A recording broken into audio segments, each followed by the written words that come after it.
What is going on, everybody? Welcome back to another exciting episode of the Unlockables podcast, the story of video games, the people who play them, and the memories made along the way. As always, my name is Eric. I am your host, as always, for all the episodes of the Unlockables, and it means so much to me that we're going to stop in and check out what's going on the show, wherever, whenever in time and space you might be located. This is the bit of an exciting episode. This is the first collaboration that we've done in a while, and it's going to be something a little bit different that I don't normally do. Usually I'm a pretty focused guy when it comes to my topics, but every once in a while I can't resist the urge to talk about the stuff that's going on in the video game industry at large. I call it my State of the Industry episode, and I used to do it every year. Missed it last year just because life got a little bit busy, but we're back to do it this year, and what better time to do it than after most of the big players have had their major summer showcases. But I couldn't do this alone. I needed to call in some backup this year. And I thought, what a great opportunity to get some collaborations back on the Unlockables. So to discuss the state of the industry in 2024, I, of course, contacted my de facto source for current events in the video game industry. I called on my good friends at the Gaming Duo, and they are here. I have Rob and Kelvin in the room with me. Well, metaphorically in the room with me, in the call with me, ready to talk about all things video game industry. Kelvin, Rob, how are you guys doing, my friends? Doing good, man. Doing good. How are you, man? It's been a very long time. When's the last time we did an actual collaboration? I think I came on your guys' episode last year before Final Fantasy 16 came out, and we had kind of a 16. It was when people were making the big stink about 16. They're like, oh, it has like the hallway shimmy where they have the loading zones, and then we just kind of talked about all things Square Enix. And then I had meant to have you guys on last year to do the state of the industry, and then life just got nuts. I found out Taylor was pregnant, so my life was just like at the time. But this is long overdue. So I know you guys are on a bit of a break, but thank you for coming on and talking with me. I really appreciate it. Yeah, dude. Always congrats on the new baby, by the way. So thank you. That's always so awesome. Much. Are you gonna raise him to be a Final Fantasy fan or a Kingdom Hearts fan? Absolutely. He will be forced to play all of them, and whether or not he likes them, that is his decision. But he must play them with me to continue living under my roof. That is you're grounded. Go play some Kingdom Hearts, right? Yes, right. You dishonor me by not picking this Keyblade. Yeah, you have to finish 4 worlds before you can come out of your room. Then you can come out and write an essay on what you've learned. Jesus Christ. Awesome. The most aggressive of parenting styles. But yeah, no, thank you guys. I really appreciate it. And I guess without kind of beating around the bush, let's just kind of dive in what we're talking to today. Like I said, we're going to talk about the state of the industry 2024. And just to kind of recap for some of my listeners, the last time I did a state of the industry episode, I was pretty positive. I was pretty positive on the direction of the industry as a whole. I felt like I had a pretty good handle on the direction that Xbox, PlayStation, and Nintendo were taking.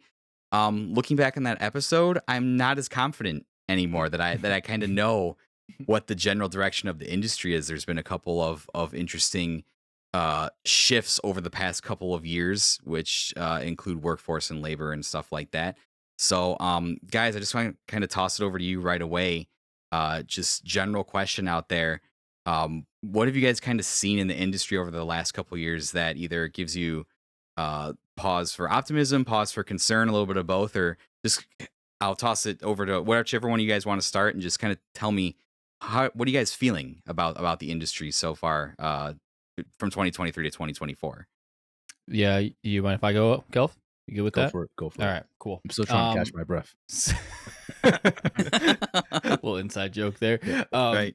So essentially, we had a banger year last year of 2023, right? Like that was the amount of quality hits we were getting was absolutely insane, right? So we're like, 2024 is never going to reach that peak of what 2023 was for gaming. But I feel like this year we still have not been able to catch our breath because the games are still coming. I think to sum it up, it's hard to find a bad game now. Like even if you're not into a particular game, it's hard to find a bad game, in my opinion, right? Just because of the process that is involved and how much money is involved now at this point, because that's the big thing is how expensive games have gone. We've that's a big thing from last year coming into this year, and then this is tying into the layoffs you were talking about. But yeah, it's just one, games are just always, for the most part, going to be pretty good. They're getting super expensive to make, and we are still getting all of these quality games. And then 2025 and 2026, we still have a lot. I was like, they're going to stop. There's going to be something that's not going to, there's going to be a year where we get to take a break and catch up on our backlogs. No, tonight we have, I was recording, we have Shadow of the Erdtree DLC dropping, which apparently is like an entire game on its own. So that is tonight. Oh my God, I forgot. Yeah, I'm excited. So, what about you, Kelv?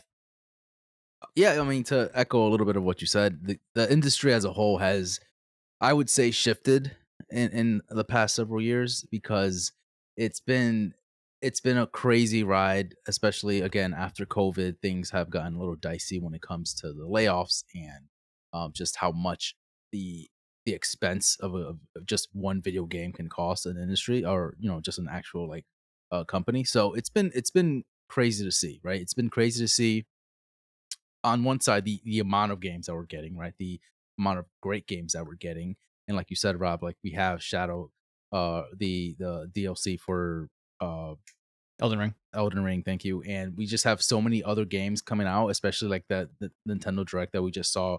We have a ton of games coming out in 2025 that I don't want to talk about right now, but it just seems like we are continuing this monumental shift of like, hey, here's these games, and there's just so many to look forward to. However, there's so many, I guess, negatives in a sense of like the layoffs have contributed to a lot of the kind of the tides that we've been seeing here, right? So we're in a weird space right now, and I'm not sure if it's a good or bad thing, but I think we're just kind of shifting in a direction that we don't really necessarily know how it's going to look like in the next 5-10 years. Yeah, I kind of echo the sentiment that you guys said in terms of player choice, or of games to play, and just number of platforms that they're accessible on. It's never really been a better time, even if you're not playing the newest stuff. I mean, I find myself perusing Steam sales probably every week and picking up stuff that's 5, 7, 10 years old to play that I missed. So, in terms of accessibility, in terms of options to be able to play where you want, how you want, I feel as good as about that as I probably ever have been. And like you guys said, we're kind of at the point now where we're able to kind of reckon with the effect of the pandemic on the industry.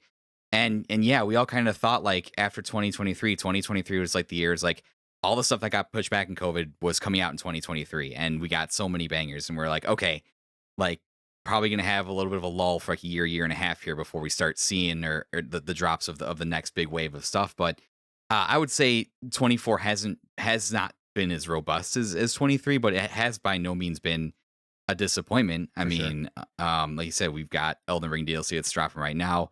We had Final Fantasy VII Rebirth early in the year, so like there's not a lack. We had an awesome Nintendo Direct yesterday, like that's got a bunch of stuff coming out. No new Switch yet, but we'll talk about that. So in terms of like what we're getting, I feel really good about it. And it's really exciting because there's a lot of variety. In terms of the way we're getting it, I'm not as thrilled about, because there is that kind of darker side where it seems like everybody that kind of staffed up during the pandemic is kind of now like reducing their staff or laying off a bunch of people, and layoffs have kind of been the story of the last couple of years.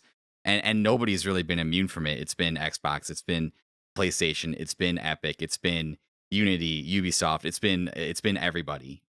With studios closing, studios being bought up at a frantic pace and then closing. And I think it's awesome we're getting great games, but it would also be awesome if we get these great games alongside some job security for these people who make them for us. And that's kind of where I sit right now, just kind of in between those two thought processes. So have you guys kind of thought anything about kind of the layoffs we've seen, or just kind of like, do you think there's like a reckoning coming with like the way we're treating people who make these games? Or like Rob mentioned, the budgets for games are getting pretty out of hand. Like, do we need to kind of like rein that in a little bit to be able to like help people that make these and make sure we have people that want to be in the industry and not have to change jobs every 3 years? Yeah, I think there's something to say when you see an industry as a whole laying off countless people, right? I mean, like you said, no one's a stranger to the amount of layoffs we've had. Sony, Microsoft, Nintendo, ish, sort of, right? I mean, Nintendo has laid off a few people in the American Nintendo side as well, but yeah, there's just been a countless amount of layoffs that there needs to be something changed in the industry, right? I mean, we talked about how much or the budgets of these video games cost now, and the question that we always ask ourselves is, do we need a huge open world 50-hour long, story, like game, right? Do we need something like that that's gonna make countless hours, and the amount of time put into those games, is that necessary for the budget that you guys have, for the amount of staffing that you need? Like, is that something that needs to happen? Can we tone it down a little bit so that maybe it's a 20 hour, 20 to 30 hour long, and you're not spending as much money on this like big budget title? um we don't know the answer, right? Like the answer is kind of like up in the air. But those are things that we talked about to maybe help reduce these budgets for these games, and that can potentially help the size of, like, we talked about Spider-Man, right? Spider-Man was a big example because Spider-Man was, what was it, 300 million it cost to make or something like that. It was Yeah, an and they were insane, 30 mil over Yeah. budget. and there were 30 mil over budget. So it's like that shouldn't be the case. Like there should have been something to help reduce that cost in some way. But that's just how the industry is seen nowadays, right? You have to make this huge triple A budget title to succeed, and when it does succeed, it leads to massive layoffs. So it's a hard discussion to have because there really isn't an answer at the moment, at least from what we can see. But there has to be definitely a change because the way the industry is going, there's no way people can, sustain the amount of layoffs that we have constantly. And then, like you said, like there's no job security here, right? So people don't want to go into the gaming industry knowing, hey, I probably won't have a job in the next 6 to 12 months. Like, why should I even bother pursuing my dream? I should do something else, like IT or something, like, and then even then they have like huge layoffs there as well. So it's a tough question, Rob. I don't know if you have anything else to add to that. Yeah, I mean, I think you're gonna see more of a rise in indie titles. We've seen Stardew Valley, like that awesome, you know, game and that story, right, with one guy and it became a hit, right? You see all these other developers who, I like to think of like Cult of the Lamb, not as big of a title, but still like did well, and it didn't have this huge, ridiculous budget, right? So I think I would like to see more indie games get more love. And plus there's gonna be times where I don't necessarily want to spend 50, 60, 70 bucks to play a news title. Maybe I just want to get like 20 $15 title that will take me only a few hours to beat, right? I think that's what makes, Game Pass and PlayStation Plus, right, is great, is because you can just play those games that you would have not really necessarily, it gives the exposure of those games to people to reach a wider audience, right? I know they say like, oh, Game Pass and this is not really that great for the developers, but that's a good way to kind of like advertise your game out there. Mhm. Another thing too, I want to say in regards to the industry, gaming is a massive medium now compared to what it was years ago when we were younger, right? It's the movie industry, and I feel like the gaming industry almost flip flopped, right? Like gaming is such a huge industry now, right? Streamers make millions of dollars like to play a game, right? They're making more money than some actors, right? Like, think about it, that's crazy now. It's crazy. And people don't want to go to the movies to watch to spend 20, 30 bucks on a to watch a 2-hour movie, but depending on where you live, but I will not think twice to download Shadow Archery for $40. You like it doesn't even register to me that I'm not going to buy that, right? Like Final Fantasy Rebirth, there's no. I bought the special edition and it cost me $100. I didn't even care. I didn't even think about it. I was like, nope, I'm going to spend the money. So Right. there's something there to be said about the gaming industry to where that how much we're spending on it now versus, how many people are gamers now. So many. Before you're like, oh, you play a game, you're a nerd, right? That doesn't exist anymore. So It really doesn't. You're right. yeah. To piggyback real quick on what you said about the AAA budget over like an indie title, right? I do think there should be a happy medium for both, right? The AAA side of things is important to the industry because it helps kind of push the industry forward, right? Yeah. You have these titles that you would never be able to see like if you told me like 20 years beforehand, like, hey, like we're gonna have this like crazy Spider-Man game that's like legit, you're gonna be Spider-Man, or like, God of War is gonna be the Final pinnacle Fantasy of stuff. 7 Rebirth, Final Fantasy 7, like just if you just say those games and like, yeah, there's no way that's gonna happen. Like these games are not gonna look as pretty as you're saying, and like we're here now and we're seeing these games and they push the industry forward, they push boundaries. Like you can't have that without spending millions of dollars, right? And so it's hard to balance those two because on the one hand, yeah, I love me an indie title of just like turning off my brain, just having a great time, 15 hours, not even, and I'm just like, I fulfilled my, my run. I did that. I enjoyed it. Great, perfect. But on the other hand, I want that big budget, like give me a story to tell, give me that like that Last of Us feel, give me that Gears of War feel. Like I love that stuff too. So there needs to be a balance of both. Yeah, I still think back to the launch of the Xbox 360. And I remember when I saw Gears 1 for the first time, and I remember when I saw Halo 3 for the first time. I'm like, there's no way graphics will ever get better than this. And Here we are. every year they get better, and it's incredible. But yeah, like you said, with that increasing technology comes a increasing spend as well. And I'm glad you kind of pointed that out too, Kelvin, because yeah, I find us probably. I constantly always have to remind myself that the industry is bigger than that kind of like my immediate circle of friends and collaborators that I play games with, because a lot of us are like playing games specifically to go on episodes and talk about them, or like I'm playing a Disney Final Fantasy series to talk about on my show, or things like that, and that's not indicative of the entire gaming populace. And I made a couple notes in my thing about a report that came out by, I believe it was called Newzoo, and they've been running some numbers on the industry trends at large over the last couple of years. One of the more surprising things to me is, and I feel like this is kind of a dichotomy, because yes, we're living in a time where we've never had more choice as to like what we can play. yeah. But it seems like people are choosing more and more to stick with what they know. So this industry report from Newzoo highlighted that 60% of all playtime in 2023 went to games that are 6 years or older, games that are already well established, and 80% of all that playtime was accounted for across only 66 titles. And then another stat that they highlighted was, of the 23% of time spent played on newer titles, which they classified as younger than 2 years, the annual releases of like Madden and 2K were accounting for like half of that playtime, while only 8% of that playtime was spent in games like Diablo or Baldur's Gate 3. And I just kind of found that interesting because, yeah, to me, as a consumer, as a video game fan, I like to see everything. I like to see the indie titles. I like the big AAA story experiences. I like to see.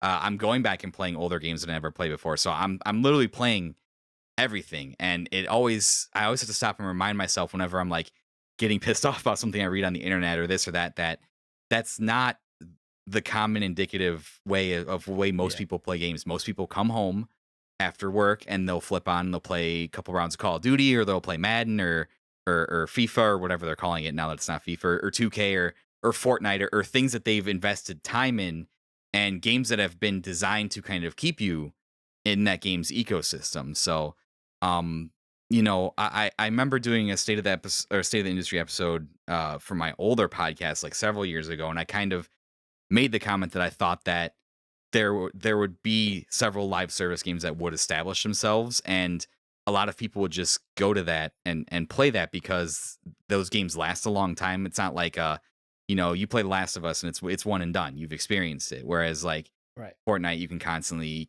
progress and unlock things and that kind of stuff. So um I find it a little bit concerning that only 8% of that time was spent on 2 years of games younger on games like Baldur's Gate 3, which is an incredible, probably the most impressive, incredible game that came out last year. So it really, when I read that, it really kind of scared me because I did realize that we have such a variety of games that we have access to, like in 2024. But going into the future, seeing those stats, are people going to start deciding, like your big companies, like just, hey, let's try and make this one big hit, and then we just have to maintain that, and people will play that. And then it really scares me that we're not going to get that like rich variety anymore. If you know what I'm saying? I mean, that's kind of like you made a great point because the industry has been shifting towards that, right? I mean, we've seen the juggernauts like Fortnite, right? Where people are always trying to get a piece of that pie, and we see Sony, for example, almost alluding to that, where they were kind of going towards a game as a service side, right? But then they kind of stopped, and now they're kind of shifting gears a little bit themselves. But they had a massive hit when it comes to Helldivers, and they're like, "All right, cool. Like this is our game as a service, and let's see if we can kind of continue that trend." Yeah, and they But almost ruined it. and they almost They ruined did. it. Yeah.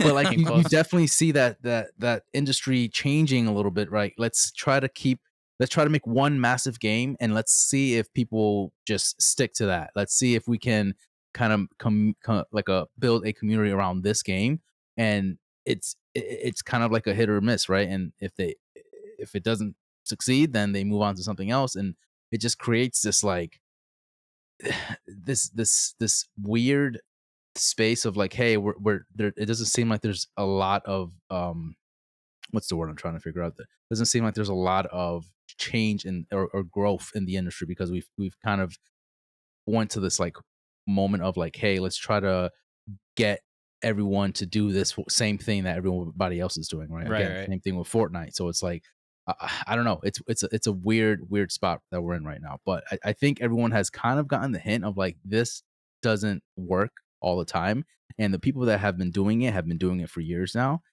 We can't compete with that anymore. You know, like Yeah.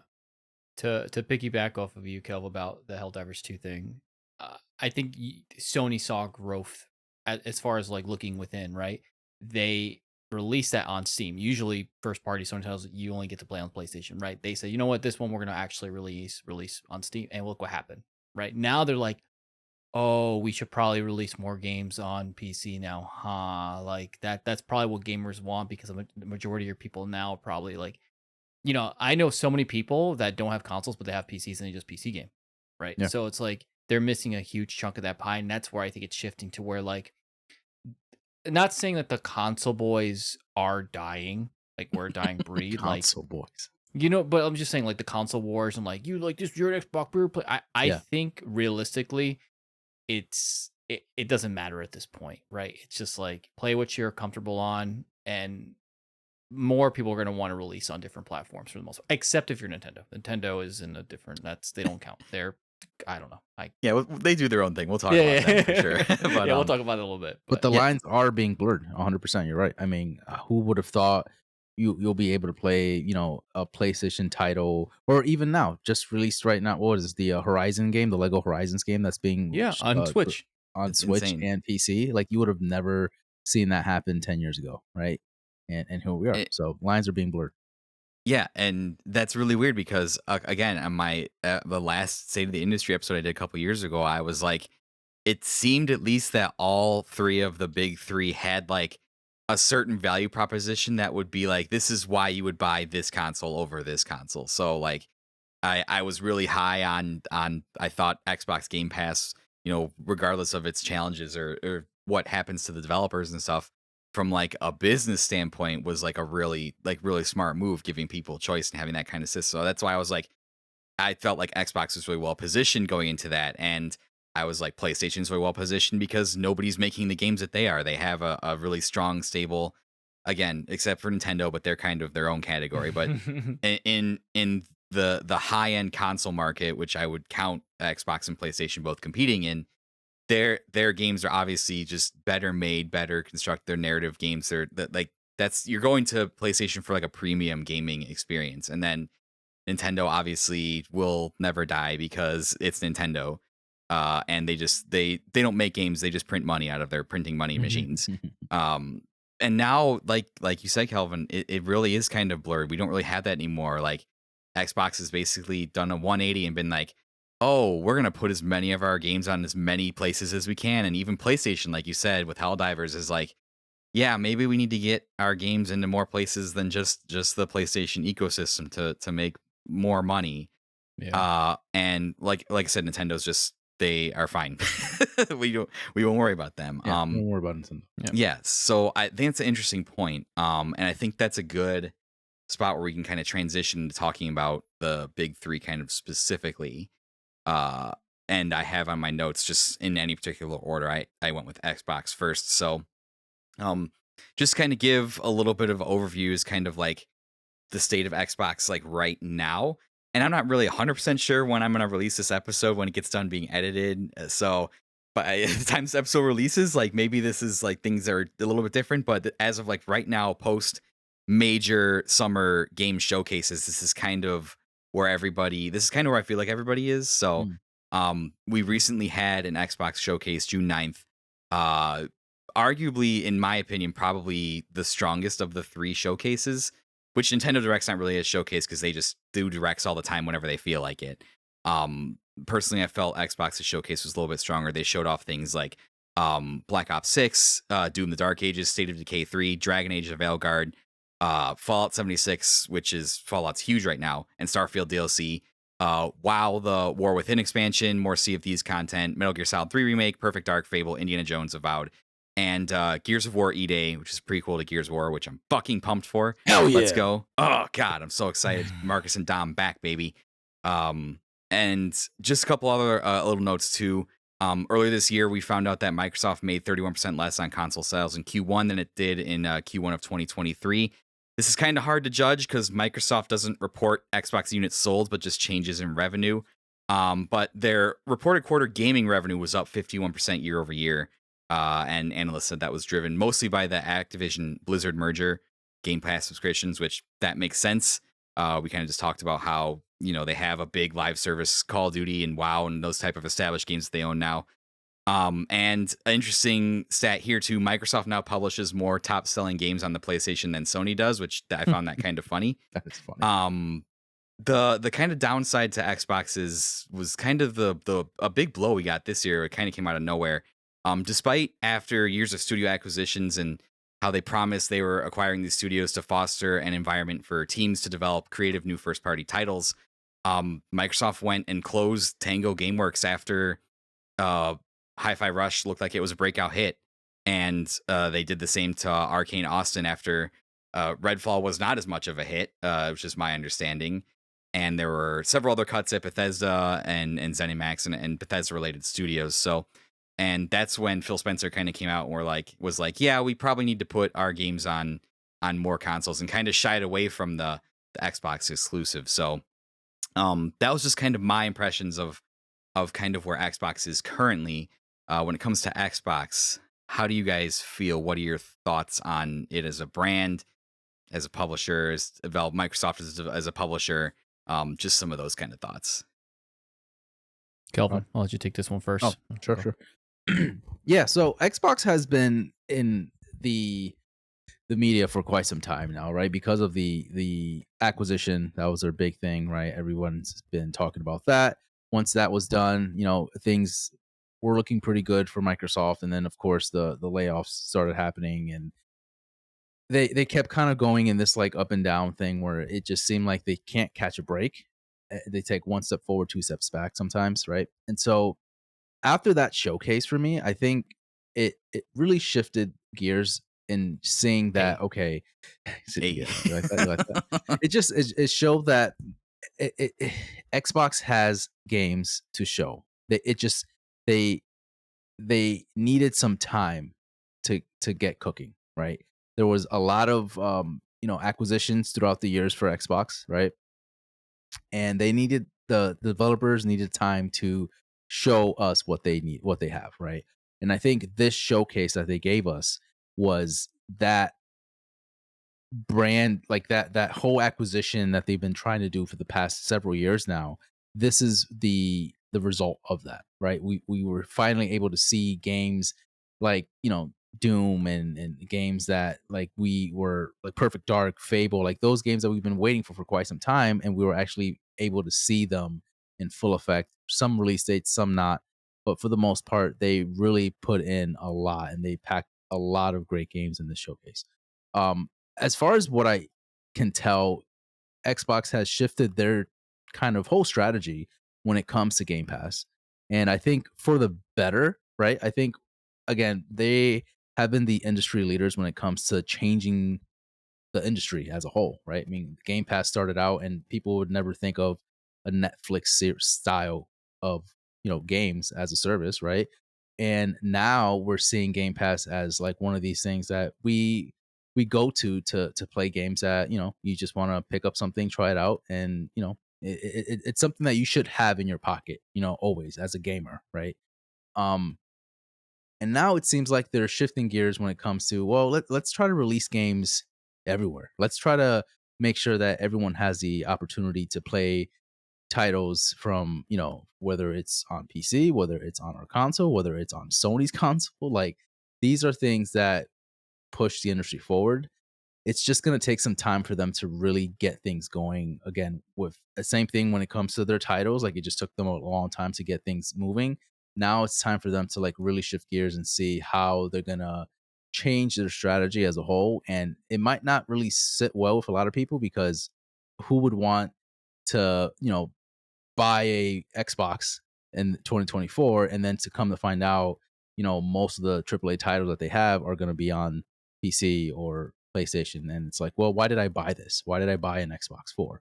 Right? But I think they're seeing it from a different perspective, and it makes sense from a business perspective as well. Like, hey, let's just release our titles for other consoles and all the other competitors, and gain that revenue from all the outsource players, right? But it's definitely, I'm interested to see how things play out. I don't know exactly if it's gonna be in their favor, but it's just really cool to see that they're just the industry leaders right now when it comes to changing things up. Yeah, I mean, very well said, Kelv. Don't really have too much to add after that because you know, Also, but Gears of War, come on, like yeah, that. yeah, That yeah, was yeah, that. yeah, I, of course. I lost my shit when I saw that. Yeah. Also, if you guys want to know, we actually put in a lot. Like, we went to huge deep dive detail at the Xbox showcase in Samurai KBG's channel. So if you guys want to check that out, we went basically into every single title that was shown there. We gave our Yeah. thoughts. So if you guys want more of a deep dive of Xbox showcase, head on over to Samurai KBG's YouTube channel, and you'll see us there too. I will link that in the description because, yeah, absolutely. Um, Rob, do you have anything to add to that? Any kind of thoughts on Xbox, Microsoft, our good buddy Phil Spencer, anything like that? yeah, I think, like you said, prior to the showcase, everyone was kind of questioning Xbox, like, what the fuck are you guys doing? Essentially, like, pardon my, excuse my French, um, but everything was put to show, right? Like, we have finally got everything that happened from the acquisition actually came to fruition, right? As far as, what we know, what Xbox is now, and all of those titles that we saw feel like a united brand with Xbox. And would you agree that every now, Doom, Fallout, that feels like Xbox, not necessarily, 100%. Yeah, so I agree. I think that was the goal that they wanted. They showed they did a good job. I will say one thing that kind of rubs me the wrong way. And I was an Xbox fanboy way back in the day. You were talking about Gears of War 1. I got the 360 instead of the PS3, and it was all because of Gears of War 1. Spent Same. so Yep. many hours playing that. Freaking stupid host connection. I don't know if you remember playing the multiplayer. Yep. Yeah. Host shotgun it was called. Yeah. So essentially they kind of like cheated in like getting like acquisitions, in my opinion. Jeez. Where, like, I'm just saying, like, they have first party stuff, but if you look at just Xbox, Microsoft Studios first party stuff, Sure. it's very, very, like, they got Halo, they got Gears of War. Gears Ninja of War. Theory. but they acquired Oh, Ninja it's not. Theory. You're right. You're right. Yeah, Microsoft you know what I'm Studios, you saying? mean? But I'm like, I see. real first party wise, they didn't Yeah. really have like a ton. And it wasn't until they bought Blizzard Activision, ZeniMax, right, till we saw this big behemoth there. So I'm like, yeah, obviously you better have some stuff, but like they just like bought stuff, right? I So hear you. Yeah. yeah. Whereas you see like Nintendo and they don't really acquire like they do. Hence why you don't have the knee jerking that is what happens with Xbox. We saw, with Tango. That was a knee jerk reaction, right? It did not make us money. We do not see this making money. Goodbye. We're closing you down, right? Nintendo usually would stick to its guns. It'd be like, oh, it didn't make money. All right, we'll figure it out. We'll figure out a different, in 10 years. But Nintendo would find a way to make it make money. right, exactly. But that's my only thing that I don't agree with Xbox is that how corporate it can be. It can seem, right? And that's that we're gonna go back to the layoffs, but like if you're under us and you don't perform, then you're gonna get the boot. And you're like, as a studio or as a developer, you're like, what the hell? Like, come on, But they bought the ones that are kind of like too big to fail anyway, so I get it. But overall, I think Xbox is in a good place. I am confused about what they're doing with their consoles. I think it being like with PC and Xbox, you don't really have the biggest reason to go out and buy an Xbox if you already have a PC already. So it's like, why would you? That's another conversation for another day as far as like, PC cost versus console cost. And then the Series S is in a weird spot. Like, who's buying Series S's? I don't know a person that has an S that they actively use. I guess I think I know one person that has a Series S. But their console strategy is kind of weird right now. Yeah, I agree. The thing about Xbox is I don't really understand. Like their messaging is kind of messy right now. Yeah. I don't really understand exactly what they stand for or what their strategy is right now. And because they have kind of done this pivot, and it was not a very well done pivot from the top down, from Phil Spencer, from anybody. Because we've gotten over the last like 3 years, you're right. And let me ask you this, Rob: is it really cheating if we're in a capitalist society and they have money? Because like if you have the most money, you just win. So I mean, is that really cheating? Seriously, yeah. No, I hear you. Yeah. But here's the thing: Xbox didn't have the money. Microsoft had the big papa. Microsoft was like, "Here you go, get a gaming division. Here you go." Yeah. So to me, that is Xbox's. But I know it's kind of shitty to say, but that's Xbox's best competitive advantage is Daddy Microsoft.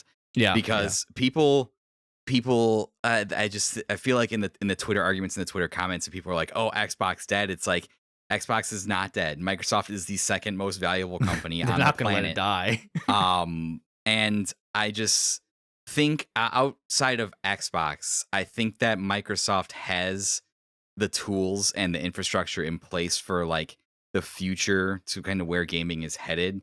I mean, they have a massive investment in cloud computing that is probably rivaled only by Apple.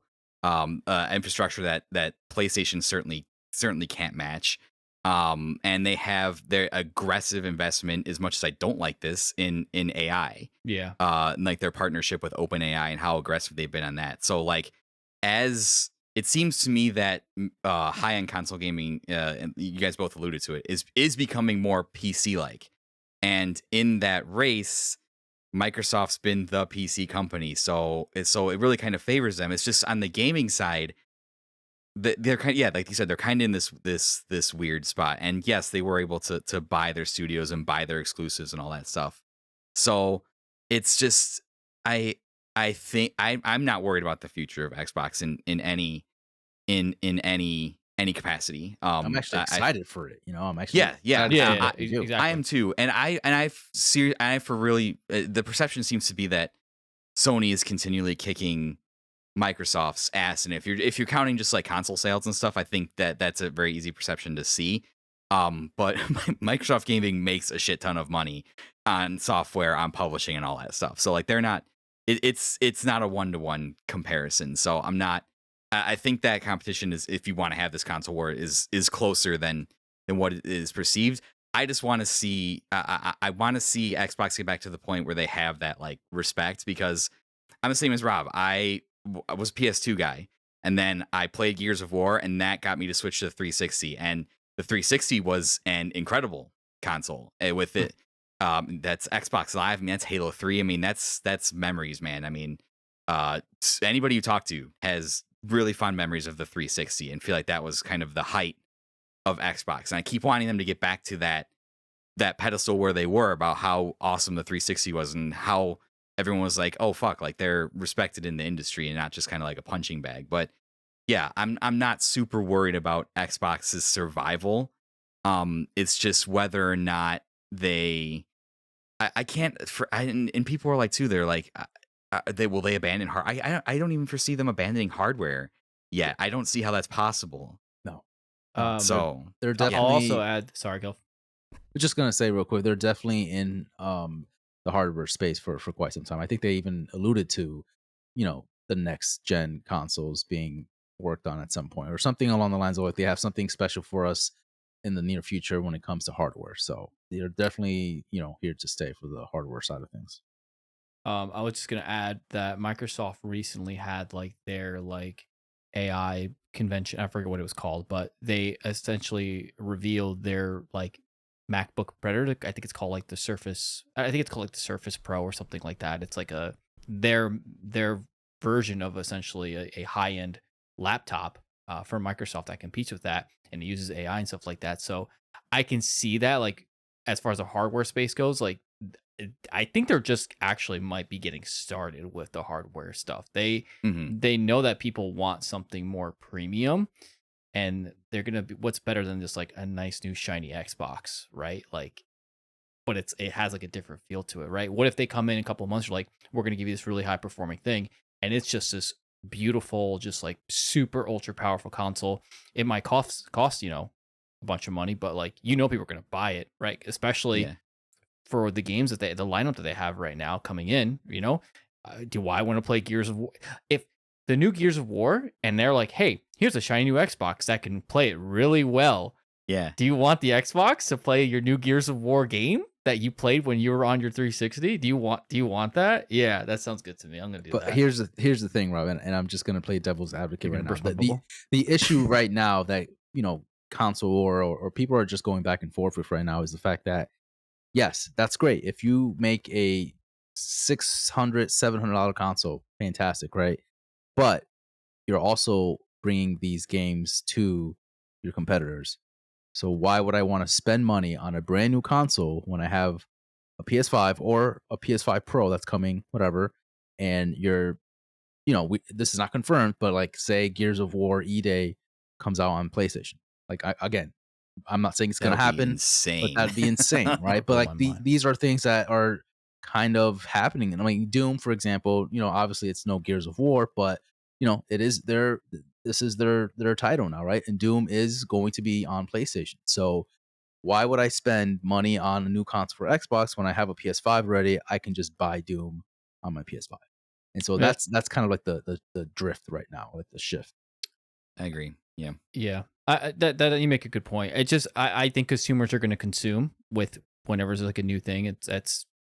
That does well, right? Yeah, I think yeah. they're gonna like they're gonna eat it up, especially because they've been so starved for something from Xbox. I think the Series X is a failure or a success? No, I think it's fine. Is it the best console I think they've ever made? No, right? Not by any means. Do I think the PS5 is one of the best consoles that have ever been made? It's up there, right? It's up there. But I'm just interested to see the future of that, and I think they should probably have it on lock, in my opinion. I think they have enough information to be able to succeed in that sector. Yeah. I get the feeling that, and this might just be my kind of perception looking back at kind of history. When PlayStation had that ridiculous run on the PS4, that was God of War and Horizon and Last of Us, and just like this legendary run of games. I think people keep expecting Xbox to like produce a run that is like equivalent to that. Can I ask you a And question? yes, What we just saw on the showcase for yes. Xbox, is that considered a similar run? Don't know, but Okay. I think I was going to put it in historical context. I don't know because I'm not sure. I think Doom Dark Age is going to be fucking awesome. I'm going to buy that. I'm sure Gears is going to be awesome. I'm not sure about. I've never played a Fable, so I'm not sure about Fable. Mhm. I'm honestly not 100% sold on the Indiana Jones games. So I mean, like, I don't know. I'm sure it'll be great. But I don't think that's fair because to expect that. How am I going to say this? I don't think it's fair to expect that out of Xbox because when you look back at that PlayStation run, that is such like a lightning in a bottle. Like that run is like so insane Mm. about how like successful all those games were and how just like a short span of time we got them. I don't think it's realistic to expect that from Xbox because that's like a once in a lifetime, like lightning in a bottle, like type of run.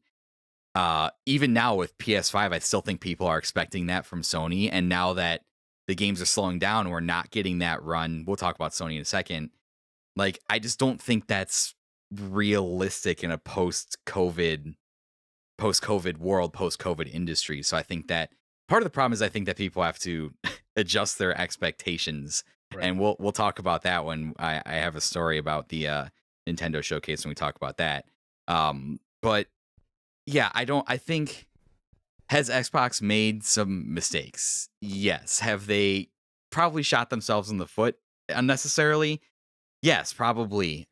Is it like the dire, like the sky is falling, it's Armageddon situation that the internet seems to like portray it as like dead Xbox? I don't think so. I feel a lot more positive about Xbox than even talking to you guys. Like I came into this not really sure, and talking to you guys, I feel better about Xbox than I did when I came into this episode. So that's just kind of my closing thoughts on Xbox. Before we move to their competitor, do you have anything else about Xbox you guys want to elaborate on?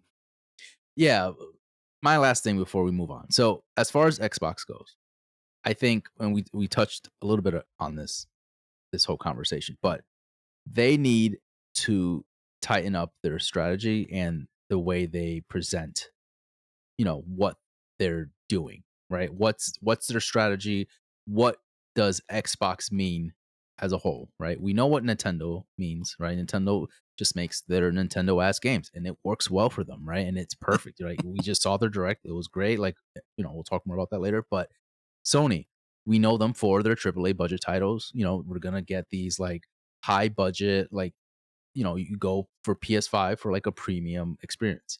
Xbox doesn't have that identity yet because they're still trying to find their identity, right? Once they do, and I think they're there, they're close, they're getting close. But once they do, I think it's just a matter of tightening their presentation on what Xbox means to the gaming industry. And I think a lot of it has to do with Phil and how they present a lot of their stuff. Phil is very open to discussion, very seen in the eye of the gamers all the time. Whereas Sony, Nintendo, they don't give a shit. They don't talk to anybody. Yeah. They're just doing their Yeah. own thing. They're more corporate. They don't like to be the center of attention. Phil Spencer, Xbox, they like to be there. They like to talk. They like to do like, go into podcasts and talk and all that stuff. And so that is great, right? But it also bites them in the ass sometimes because one thing they say and it gets blown out of proportion and then people start talking about it. And then, they said something 5 years ago and then somebody like, pinpoints that, brings it back to 2024. And it's like, well, see, you said this and this is not happening. Like what that ends up biting them in the ass sometimes. But it's just how they present the Xbox, like, how they present it in the future and making sure that they have some type of identity is going to be the key to their success. Because I think they have the games. The games are getting there, and I think we're going to see more and more of these games coming out throughout the years. But now it's about honing in what Xbox stands for. Nicely said, Kelv. Thank you. Anything else, Rob? Or No, he just said everything perfectly. Honestly, Perfect. I would ruin that if I talked. So. yeah, it's yeah, that is a good point. They do seem to communicate with Too much. the general audience. Yeah, at a point too much, and the video game audience can be difficult to communicate with. For not sake of like not throwing them under the bus or anything, but they are very passionate. And to the point of sometimes they're unruly. So yeah, communicating with that massive people is not always easy. And and also too, I guess probably I put this disclaimer at the top of the episode, but at the end of the day, we love these things. We love these things that these people make, that they put out. At the end of the day, they are still corporations. Um, they do not care about your allegiance 100%. too much. So just take everything that they say and do with a grain of salt. It's okay to like them and give them your money if you enjoy it. That's fine. Just you do not have to defend them. And if they make mistakes, you have every right to call them out. So just keep those things in mind going forward for sure. So 100%. okay, let us move over to our friends over at Sony and the PlayStation. So same thing. I'll just read some general kind of stuff that I looked up, I researched. Sony has boasted 59.3 million PS5s sold since the console's launch in November 2020, which, holy fuck, that was 4 years ago almost. Right. It's hard to compare directly to Xbox, because like I said, Xbox doesn't report console sales numbers, but there's been some research firms that have kind of estimated out with like costing and stuff that the PS5 sales have outperformed Xbox in Q1 of 2024 by 5-1. The PS5 is currently slightly behind the sales achieved by the PS4 in the same time frame. As of 2024, Sony also allegedly boasts 118 million PSN users, with its premium service PlayStation Plus boasting about 48 million users across its various subscription tiers.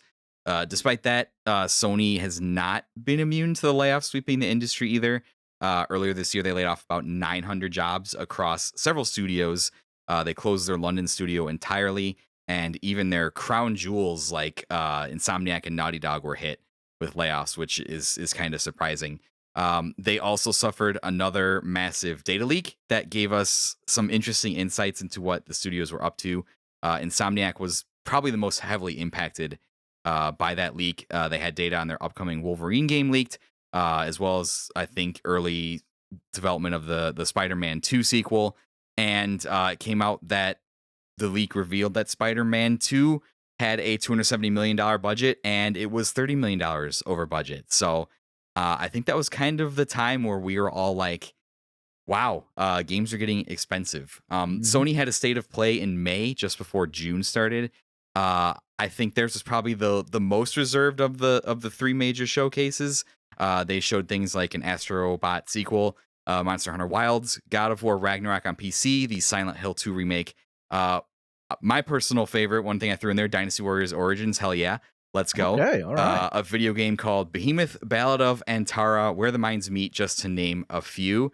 I wrote this down because one of the like common refrains I've seen on the internet thrown against PlayStation is like, where are all the PS5 games? But again, I kind of elaborated on that in the Xbox portion, where I said that if you're expecting a run like the run the PS4 had, I think that's kind of that's really not fair to them, because that's a pretty legendary run to kind of a one-time thing. So Sony's obviously having just as much success with their PlayStation 5 as with the PS4, even after accounting for the kind of rough start they had with the supply chain issues and all that stuff they suffered. My wife had literally had to like fight people to get me a PS5, so God bless her. There you go. But when it comes to our friends at Sony PlayStation, what are you guys' general thoughts? How do you feel about where they are, what they're doing, and just kind of the industry at large, and in terms of their competitors? Yeah, do you mind if I take this one, Cuff? You got it. So with Sony, I think you did a good job with alluding to, we're trying to compare it to that lightning in a bottle, right? Run. And that's what I think that's the high people are chasing with Sony. And they're constantly saying, well, where are the games? Where are the games? Where are the games? We definitely have gotten a lot of games.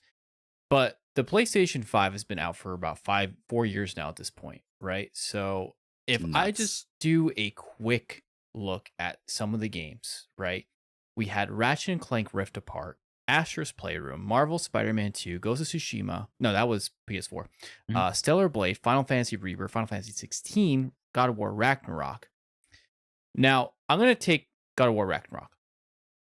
Is God of War Ragnarok a technical marvel compared to what God of War 2018 was? Was it a huge jump? Did you really feel like that was like, wow, this is a PS5 game?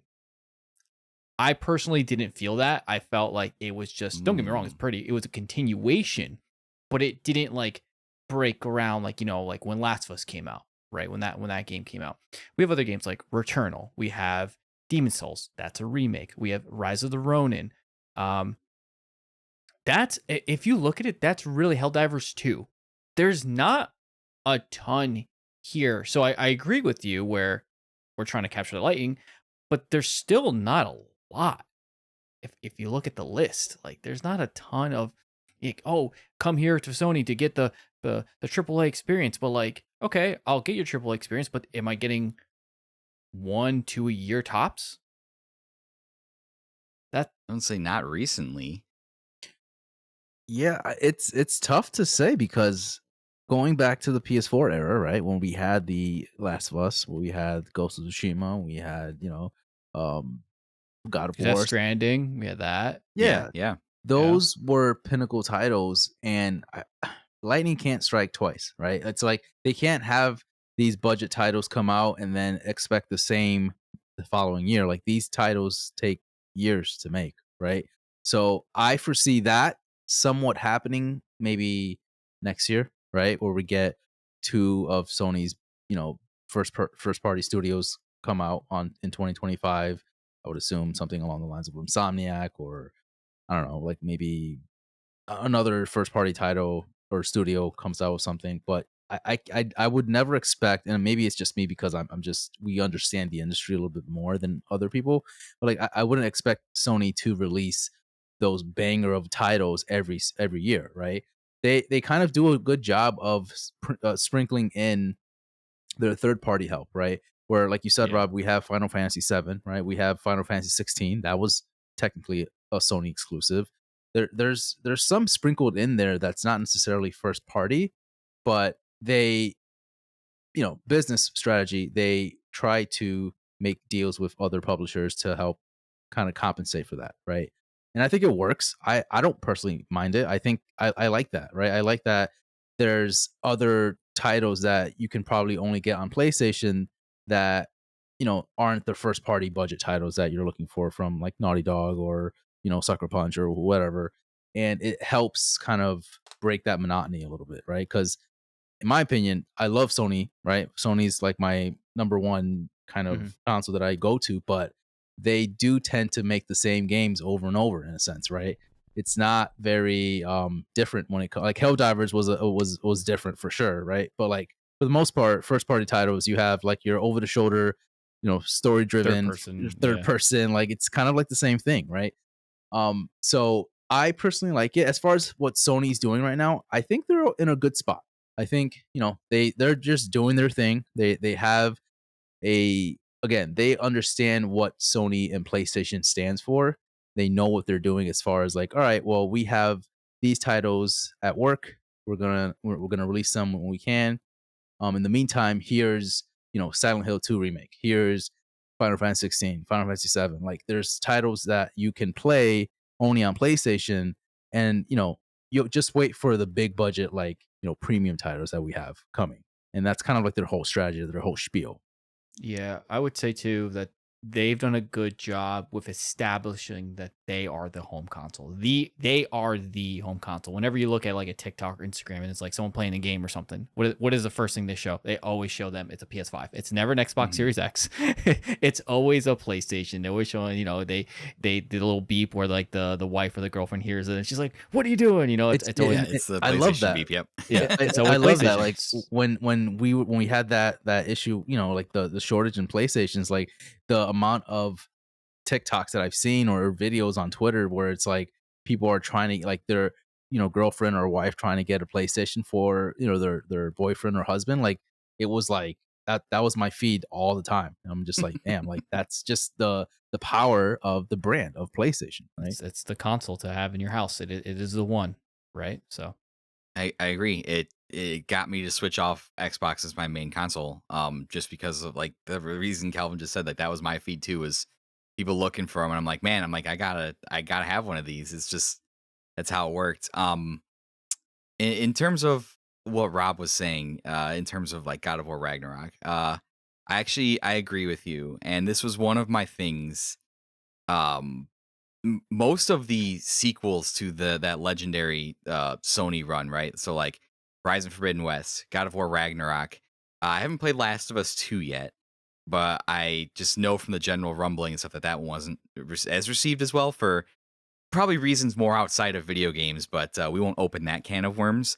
I was not as impressed with God of War Ragnarok as I was with God of War 2018. I was not as impressed with Horizon Forbidden West as I was with Zero Dawn. And I think that's because that first wave of games came out and kind of blew us all away. And I've talked to other people that have had like similar sentiments as me to like the reception of those titles. Um, I think that's not due to those games being bad. I think that's due to a warped perception of what those games are, and they were expecting those sequels to be as impactful as that legendary run, as impactful as the original God of War was. And I don't think that's the case. These are traditional video game sequels that are slightly improved from the original, that add a couple of new things, that add a new story. And for the majority of video games, that's what sequels have been. It's a Like sequel. that is what sequels have been. They have not been except for the rare occasions, like you have the occasional sequel that I would say outshines the original. I would think probably like Yeah. Halo 2. I would think Mass Effect 2. The Witcher 3 is probably the most well known of all the Witchers. So there are occasions where you have a sequel or a threequel that even comes along and kind of blows those boundaries. But for the most part, I mean, even the people that have nostalgia for like the Call of Duty games that kind of kick the franchise off. So for Modern Warfare 2, Modern Warfare 3, those weren't all that different from each other. They were pretty. There were a little bit of changes here and there with weapons and kind of stuff. You were basically buying 3 separate campaigns and just new maps. Mhm. That's what it was. And like that's what sequels are. And I worry that people's expectations are just too inflated because they got spoiled on that crazy Sony run. They're like, "Oh, these are crazy." And now like the bar for every single Sony game that comes out is like that high.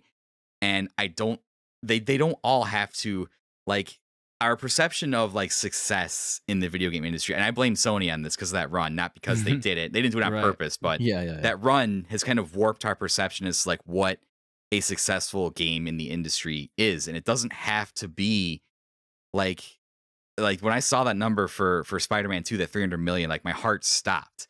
And that's like this will go into like what I mentioned in the Nintendo Direct. Like one of the comments I saw when I was watching the Nintendo Direct on YouTube, which was probably my first mistake watching it live with the chat open. Mm. They were like every game they were like, "Oh, these Xbox 360 graphics and like this sucks because it looks bad." And I'm just like, I understand that the games don't look as good as like what people's perceptions of like a good game have come to be, but like that doesn't mean it's not good. So Mhm. I just worry about Sony's kind of like warped our perceptions of like what the quote unquote gaming experience is. And again, I have to kind of check myself, right? Because I'm in this group of people that we, like we said, we play old games. We play like I love playing on the Switch, even though it's not as high fidelity, high graphics and stuff. Or I'll go back and I'll play games that are 10, 15 years old. Um, that's not the majority. The majority see the latest, fanciest game, the biggest experience, the biggest budget thing, and that's video games to them. We saw it during the Game Awards last year when there's a huge backlash in the Sony community as to Spider-Man 2 not winning Game of the Year, Baldur's Gate 3. And they're like, what's this fucking Baldur's Gate 3 game? Like, that's not video games for a vast majority of people. And I kind of blame Sony PlayStation for that. I don't know if this is related to like Sony anymore, but it's just when you have this refrain of like, where are the games? Like, to get that level of an experience, like you need minimum, like I think they did God of War Ragnarok in 4 years. Even that was impressive. Mm-hmm. Tears of the Kingdom was like 7 years. The Horizon game was probably like 5 or 6 years. So you need half a decade, a little more than half a decade to craft that kind of experience, even if it's a sequel. And you're that quality of titles is just that's unsustainable. Let me ask you guys a question. Let's rewind it back. Let's rewind it back to PS2 days. I think this is a good kind of way to pinpoint what exactly the expectation is. Back in the PS2, you would have multiple titles of a series released on PlayStation 2, right? Think of it. You got God of War 1, God of War 2, Kingdom Hearts 1, Kingdom Hearts 2, right? Yep. Like, and if you look at the jump from Kingdom Hearts 1, just an example, because you're talk about Kingdom Hearts, right? We have to. Right, Yeah, right, you're right. right. But you Sprinkle it look in at you look at the jump from Kingdom Hearts 1 to Kingdom Hearts 2. It's a pretty substantial jump. It wasn't just like it felt like a continuation, but they added so many different things, and it feels like a completely different game, right? But it's on the same system. It was released on the Fucking exact same- A-Rob. I mentioned legendary sequels. I didn't even mention my most favorite fucking legendary sequel of all time. Terrible person. Ugh. That's why we're here. Sorry, That's why we're sorry. here, you know. Continue. No, but essentially now what we're waiting is we have to wait consoles, like different hardware, to get our sequel. And we're like, okay, well, if it's on the next console, that means it has to blow our freaking socks off, right? It has to be like this insane thing. You look at Metal Gear Solid 2, Metal Gear Solid 3. Oh my God, they are completely different games. And like, this is amazing. And it came out within maybe 2-3 years of each other, if I'm mistaken, right? So like, I think at least with older gamers, for us millennials, we have this thing where like, well, we were able to get these awesome sequels within a 2-3 year run, and it was on the same platform, and it felt different. It felt revolutionized. Like, you can't really compare Kingdom Hearts 1 to Kingdom Hearts 2, because what does everyone say about Kingdom Hearts 2? It's the best one. It is Goated. It is the goat. Yeah, it's What a do people pinnacle, yep. say about for Metal Gear? Metal Gear Solid 3 is the best Metal Gear Solid, right? People might not say that about these new iterations of the game that we're getting now. So I think that's what I guess was a seed of like how we have these warp perception about these games coming out now, the sequels. It's a different time frame though. Like I get what you're saying 100%, but it's like games just cost more to make, and they're more ambitious than they ever were. So it's like these games now are more like movies, are more like, like short films, and it's like it's hard to compare what we played back in the PS2 era, right? Where yeah, sure, they had a good budget, and there were things, moving pieces there, but like when it comes to these games now that at least Sony and I'm sure other developers are making, they're like productions. But that was PS2 not the most successful console of all time? I think it is. 100%. Yeah, it Right? still is. Yeah. It Because still it is. had a DVD player in it. That was it, man. That was the reason why. That was it. But what I'm trying to say is like that there's a reason why it probably was that. I've definitely helped quite a bit. But yeah. the software library of that thing was absolutely insane, and I just feel like the other ones, PS3, PS4, PS5, don't live up to that software library. Yes, I agree with you. Because games take so long to make now. I mean, Yeah. you could pump out. I just think about what we got: a Halo game in like 01, 04, and 06. So we got like 3 Halo games in the span of 5 years. They pumped out those 3 Gears of Wars games like 06, between 06 and like 2010. Yeah. So it's just they take too long to make now, and that is due to the technology, which is not necessarily a bad thing. Also, I feel like there are more significant jumps between the generations than there are now. So like going from PS2 Xbox generation to PS3 Xbox 360, when you saw that jump, you were like, oh shit, like that's really impressive. Yeah. And then going to even 360 to Xbox One and PS4, like that was still pretty impressive. You're like, it's not as much, but Yeah. it's gotten better. I mean, they really knew how to utilize the PS3 and 360 by the end of their life cycle. So like they were getting everything they could out of those. So, but the jump to the next one was a little bit less. And I feel like between the PS4 Pro and the 5, I have no doubt that the 5 is a more powerful machine. But I just feel like we're facing diminishing returns as like things start to look better. And as things start to look better, they obviously take longer to make too. So yeah, we're not going to be able to get the 3 games in 5 years. That's just not, it's not the way that things work anymore, unfortunately. And if you have to understand that, because you're not getting that, and I would argue too that graphically, I think Kingdom Hearts 1 and 2 are pretty similar. It's on the gameplay end where they improve that game absolutely drastically. And they can do that from title to title, but if you have like I said, a big game like God of War that works, you're not going to drastically change the combat system to the next one No. You're just going to tweak it and improve it incrementally. So What yeah, was the it's kind of, it's such a weird like spot that we're in. It's so Oh, weird. 100%. What was that weird thing when God of War Ragnarok was shown, where it's like people were complaining that the animation for Kratos going into the boat was the exact same as God of War I 2018? have no doubt that they reuse that probably. And I'm like, yeah, they're gonna reuse assets, because why wouldn't they? Do you want them to make a completely different animation for Kratos going into a boat? Like, it We're gonna doesn't make make Christopher sense. Judge mocap a whole new fucking boat animation. Yeah, like, come on, guys, come on. Like, let's think, have some common sense here. Like, the games are more more money, more expensive than there ever were. Like, of course they're gonna try to, like, squeeze as much as they can from previous titles. Like, I don't know. To me, it just doesn't make sense. But Sony's ruined everything basically. So yeah, basically, Sony. I will ask you this too. Do you think that the mid console refresh that we had, starting with the PS4 Pro and Xbox, what the hell is it called? Xbox One S? Was that the thing they called the it? One X, yeah, Whatever. I don't. That's another issue. Again, identity crisis. Xbox, fix your naming conventions. It'd be better. So bad. I can't remember them. Anyways, do you think that was kind of like a step backwards in like the console's life cycle? So if they just optimized the PS4 to the fullest potential, PS4, the regular PS4, not the Pro, and they never released a Pro, they said, we're just gonna have this thing, ride this thing out, and then we'll release a PS5. Do you think that almost would have been better? Do you think we would have been like, holy shit, the PS5 is fucking crazy? Probably 1000%. yes. 1000%. Yeah, Yeah. 100%. You're right. I didn't even think about that. Yeah, mid console refresh kind of like ruined the. It makes the step to the next generation feel Doesn't feel as big. less. You're Yeah. right. Correct. That's think it's a exactly problem. 100% a factor. Wow. Yeah, didn't I mean, even- and we're gonna have that same situation now, right? I mean, there's talks about PS5 Pro, right? And so once we get to the PS6, right, is that gonna be a game changer for us? Are we going to see the fruits of our labor, right? When we get to the PS6, is it gonna look insane? Is it gonna look anything different than what we have now? I don't think so. I think it's gonna look a little bit prettier in some ways. You probably won't be able to tell. Frame rates are gonna be better for sure.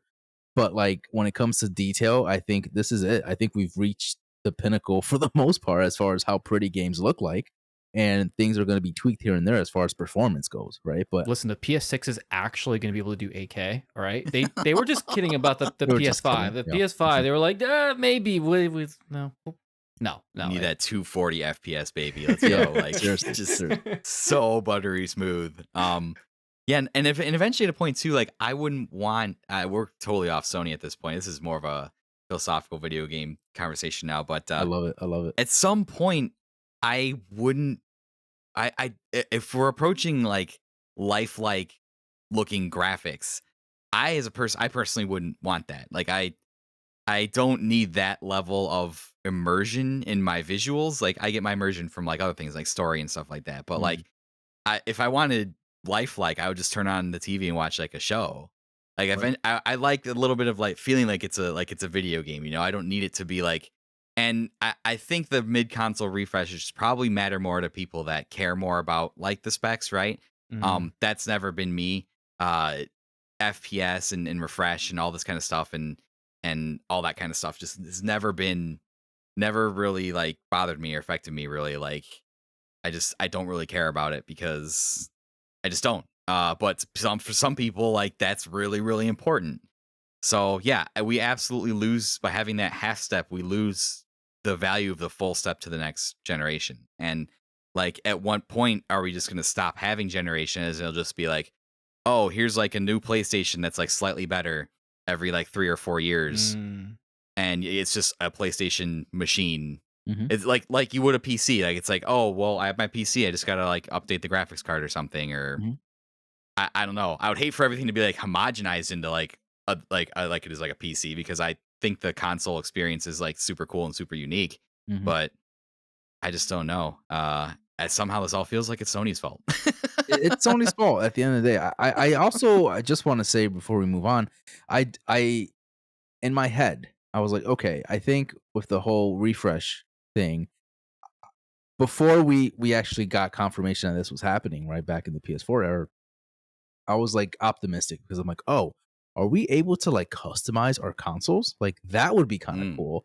Are we able to, and we kind of do now, right? In a sense, sort of. We're able to swap like, like SD drives, or we were able to like swap our like the look of the PS5 a little bit by just changing Plates. the plates or whatever. But Right. in my head back then, I'm like, damn, are we able to like it's gonna be a mini PC? So are we able to like change things around, like change the GPU and stuff like that? Like that Can would we be kinda download more cool. RAM on it? Like, Yeah, that's can we a real download yeah. more RAM?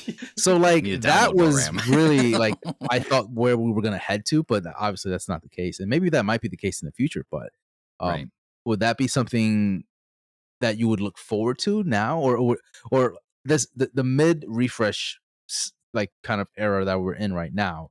Obviously, I think we're all in the same boat. We're not really fans of it, but like if they were going towards the, hey, let's like actually customize your console and do whatever you want, kind of like a mini PC, would that be more exciting for you guys? I'm gonna go ahead and say no, because I go to my PS5 because I don't want to tinker with anything. I just Mhm. want to turn it Sure. on Yep. and it works and it's there and I don't have to worry about my FPS. Like I was playing Hellblade 2 on my PC. And my PC is not like necessarily a slouch, but there was times where like the game would like bug out a little bit, or like my computer would just scream for no reason, right? And it's like with my PlayStation, I never have to worry about that. I'm just like, it's just gonna play the game and it's gonna maintain what it's supposed to do, and it's not gonna, you know what I mean? So like, I think that's what the console experience is, and I think that if they Mhm. try and add like all these different components to it, it's gonna make it annoying, and I don't think they would open that can of worms because they don't want to deal with the people being like, oh, my console broke because I broke a pin or something. I don't know. Yeah. Or I tried get to overclock something, or Yeah, they tried to yeah, do something yeah. crazy, or yeah, they wouldn't want to give people that level of access to like their hardware and stuff. No. I would imagine that could get messy. But yeah, I wouldn't want that either, because I still do value the console experience. Even though I do find myself a majority of the time doing my gaming on my Steam Deck these days. I guess you could Mhm. count that as PC gaming, kind of. Sure. But Like halvesies. it's like a hybrid. Yeah. No, I still value the console experience, because yeah, if it's even on the Steam Deck, it's like, oh, you can tweak settings and tweak all this other kind of stuff, and to a pretty high degree of customizability of like your visuals and stuff.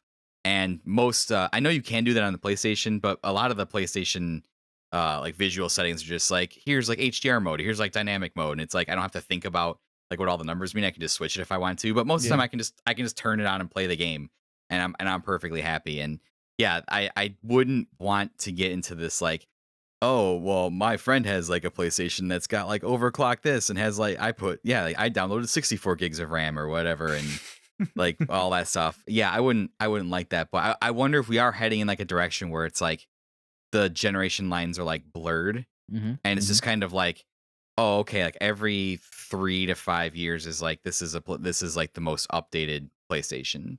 But I don't know, like I don't know what that would look like, because we've always done console generations, and after like 7 to 10 years, it's like, okay, it's on to the next level. So I don't know what that looks like. True. Very true. I would say last thing about Sony is, and I think it's a pretty important conversation, and it should be a quick one because we're gonna move on. But um, the handheld space thing, the remote play, the what is it? What is it called? The freaking the little pulse. PlayStation. Oh The my god, I can't remember what oh, the name. God, I What's it just know called? it by I knew it's by its dev name. Project is like Project Q. That's what it was, or something like that, right? The Or portal. The Yeah. portal. That's what. oh, It the was. portal. Thank you. Yeah, Wow. yeah. Yeah. So like, would you guys want to see PlayStation moving back into the handheld space? Great Because I question. think the portal was kind of like them being like, we're going to dip our toes a little bit and see how people react to this, and it was a hit. Every single review I've seen about a person with a portal, they love it. They're like, especially dads, they're like, this is literally the dad station. Like I could just like chill and just like play it. I was gonna say that. So at first, when I read about it, and I was just like, oh, it just streams from, yeah, your PlayStation has to be on it, it streams it to the device. I was like, that's kind of stupid. Like, I don't know why I would do that. I would just play my PlayStation game on the TV. But now that I have a kid, Yep. it Game makes changer. sense to me. It totally makes sense to me. I was trying to finish Final Fantasy VII Rebirth like shortly after he was born, and like we were just laying in bed and he was asleep, and I was like, man, it'd be so sweet if I could play Final Fantasy VII Rebirth like portable right now. That'd be If so only PlayStation made a portable. right. Yeah. Oh, that's why. Yes, I exactly. get it. Now, Rob, if you're asking if I'm down for the return of like the PS Vita, I don't know. Maybe. I know people really love those because you can like hack them and stuff, but there's rumors that Xbox is doing a portable thing too. So we seem to be heading, like Steam seems to have opened the door. We're heading in that direction, I would assume. If we had portable versions of all the major consoles, like we already got Steam, we already have Nintendo Switch.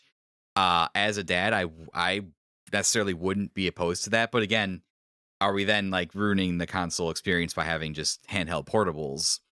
And a handheld portable is also never going to be as powerful as a PC or a physical console just because of space. So that would be, I guess, a question for the more hardcore gamers that worry about that kind of stuff. Me personally, I'm all for it. If you can give me a device that let me play my PlayStation library portably, I would very heavily consider that now as a dad. 1000%. Yeah. Yeah. To answer your question, Rob, I would love for Sony to come back and really dive into the hardware space and handheld space, but I mean, it makes sense for them to, right? I feel like you've seen the success of the Switch, and now Steam Deck has kind of opened, like you said, opened the doors to, portable gaming that I feel like Sony might have to. And I think, like you said, Rob, this is kind of like their introduction or reintroduction to the space. Their handheld has to be natively, though. That you have to play games natively on that handheld console. Otherwise, the Portal is great, but I don't want to rely on like Wi-Fi. This is the problem, is I don't see them creating software just for this console. Like I don't see them coming out with just software for the Vita 2, right? Because they did that. They tried that with the with the Vita and it didn't work. It would have to be linked to PlayStation they don't console. need to. They don't need to. Yeah, this is the thing. Now that we've seen the success of, Game Pass, Steam Deck, like you can just have your dedicated PlayStation 5 all your library, your titles and stuff. And all I want is a device that I can play, like you said, Eric, move around in the house, just play it portably, but still have my OS, same thing as I would have on my PS5, just portably. That's it. Yeah. I would say you would have to like be able to download essentially PS5 games and play them, but they would be, obviously the performance would be, there would be a cut in the performance. They'd have to be optimized for the for sure. Yeah. Exactly. But I think it can be done. I think that it wouldn't be the worst thing for them to do. They're already putting things on PC, so I mean it's already kind of like their, what's this look like putting our PlayStation games on like other platforms, and like PC's a pretty big step. Yeah, PS Vita 3 or whatever it be. Yeah, let's bring it back and bring it into the modern age. That's for sure. So any other thoughts on Sony before we move on to our last one?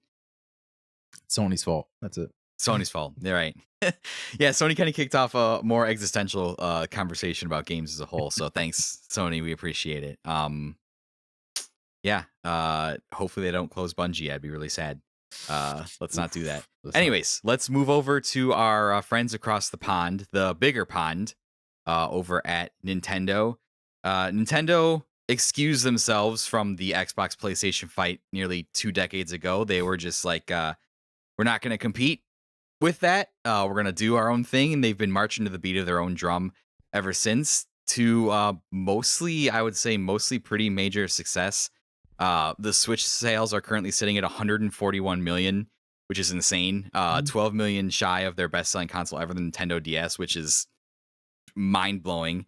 Lifetime software sales for the Nintendo Switch are reported by Nintendo to have reached 1.2 billion units sold of software. That is the most for any Nintendo console ever. We're kind of keeping an eye on the Switch sales. We still have no word of a Switch successor release yet. Will it pass the PlayStation 2 as the top selling console of all time? We're kind of keeping an eye on that. Just some updates on some of like Nintendo's last major IP entries. 1 year in, Tears of the Kingdom has sold 20 million units as of May 2024. Super Mario Bros. Wonder surpassed 13 million units as of March 2024. making it the fastest selling Super Mario Bros. Entry in history. Nintendo's top 21 best selling games have all sold more than 10 million copies, and all of these games are first party Nintendo properties. The first non Nintendo property on the best selling list is Monster Hunter Rise at number 25 with 8 million units. We just had a Nintendo Direct literally 2 days ago as of this recording. We got a bunch of games that Nintendo always shows a really wide variety of games. Some highlights are a new Mario and Luigi game. They're remaking the first 3 Dragon Quest games. We got a really awesome Yuji Horii came on and had like a nice little announcement.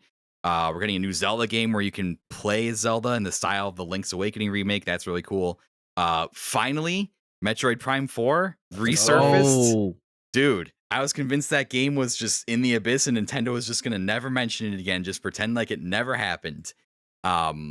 So we got that. Still no announcement on Nintendo's long-awaited Switch successor. We're in the 7th year of the Nintendo Switch console. We've gotten word from Nintendo that we will hear something about the Switch successor this year. So that's kind of where we stand with Nintendo. They just have been winning since the Switch came out. I'll toss over to you guys first. Thoughts on Nintendo? Yeah, Nintendo is absolutely insane. I don't know where I would start with it, but they figured it out, right? They understand their market. I think the Wii U failing was probably the best thing ever for them. I think they had to do that. And we know that Nintendo is best when they innovate, right? Their most successful consoles have been the Wii, right? Because they did something different, right? And then again with the Switch, they innovated again, and here we are. And they do such a good job with that thing. I mean, they really, really just stretch that console. It's honestly the opposite of what Sony and Microsoft are doing, right? Where they're having these mid-console refreshes. I know we had the OLED model, but it was like a half reset. It was like, I was like, if you want like a nicer screen, sure, pay the extra money, right? But it wasn't, it wasn't like incremental where like, you want the best experience, like you have to get this. Like I know a ton of people that have a normal Switch and they're perfectly happy with it.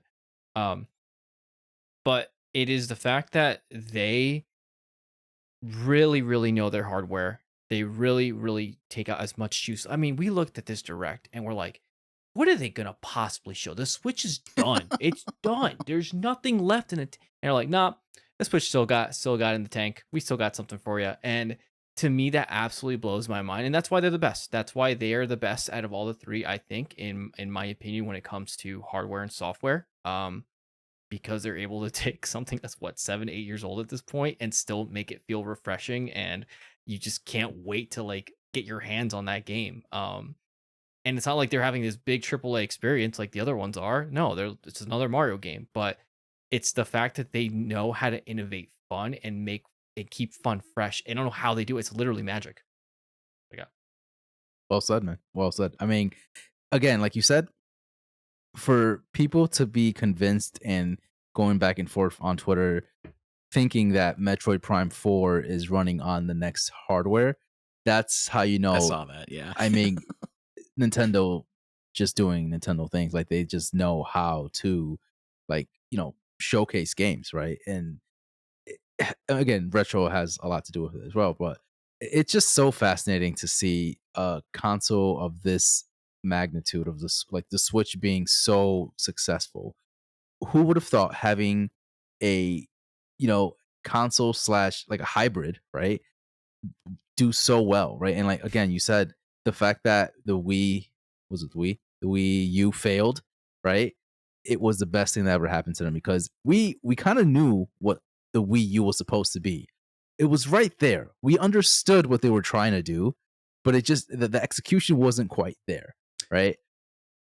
You were gonna say something, Rob? I was gonna say, yeah, this is a huge thing which Xbox doesn't understand, but the naming convention is super important. Yeah. Right? Like that, the Wii U confused a lot of people. They didn't know what the hell it was, right? They're like, it didn't really look that much different. And then they're like, all right, Switch. And you're like, what's the Switch? That's different, right? Like imagine they named it Wii U. The whole like snap Right. thing, like Yeah, beautiful. So to me, that's actually really important when you're naming consoles is to get that right, because if you knock it out of the park, then people are like, that's a new console, right? But yeah, that's all I was saying about the whole naming convention. But Yeah, no, they've done a phenomenal job throughout again, and like you said, it's just Mario. It's another Mario, another Zelda, another like Metroid Prime game. It's just the same thing over and over, but the way they innovate these titles is what makes Nintendo so great, right? Going into that direct, I had no expectations. I didn't know what to expect because again, I thought this was just the last 6 months of the year of like, hey, these are just kind of like throwaways, making sure that we kind of squeeze out the last bit of the Switch until the Switch 2 eventually gets released. But no, they have pretty good bangers here. Like this, the new Zelda game looks phenomenal. I am getting that day one. The Mario and Luigi Brotherhood game that looks pretty cool. The whole Dragon Quest game like remake like that or like being remade like that's awesome. Donkey Kong HD remake that's awesome. Marvel Like vs. Capcom 2. Marvel versus like, Capcom.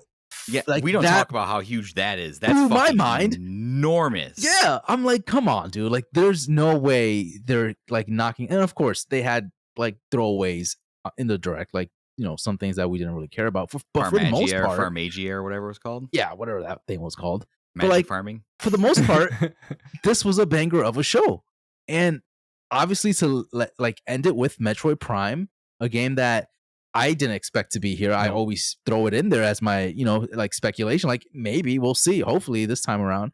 But like for it to actually be there and actually see gameplay, and for people to be like, "Oh, this has to be running on Switch too." Like, no, this is running on the Switch. Like, I'm pretty sure this is running on the Switch. I think Digital Foundry confirmed that as well too. So it's like there's so many good things that we're seeing right now from the last tail end of the Switch cycle that I have no like I love my Switch. I use it occasionally. I don't use it all the time, but like when there is something that I want to play, I will definitely play it there, and I always have a great time. I'm always wowed at my OLED. I'm like, oh my god, this looks so beautiful. Like, why isn't every single handheld? Why don't they have an OLED? I'm like, oh wait, it just costs a lot of money. But overall, I can't say anything bad about Nintendo. Nintendo just does it and knocks it out of the park all the time.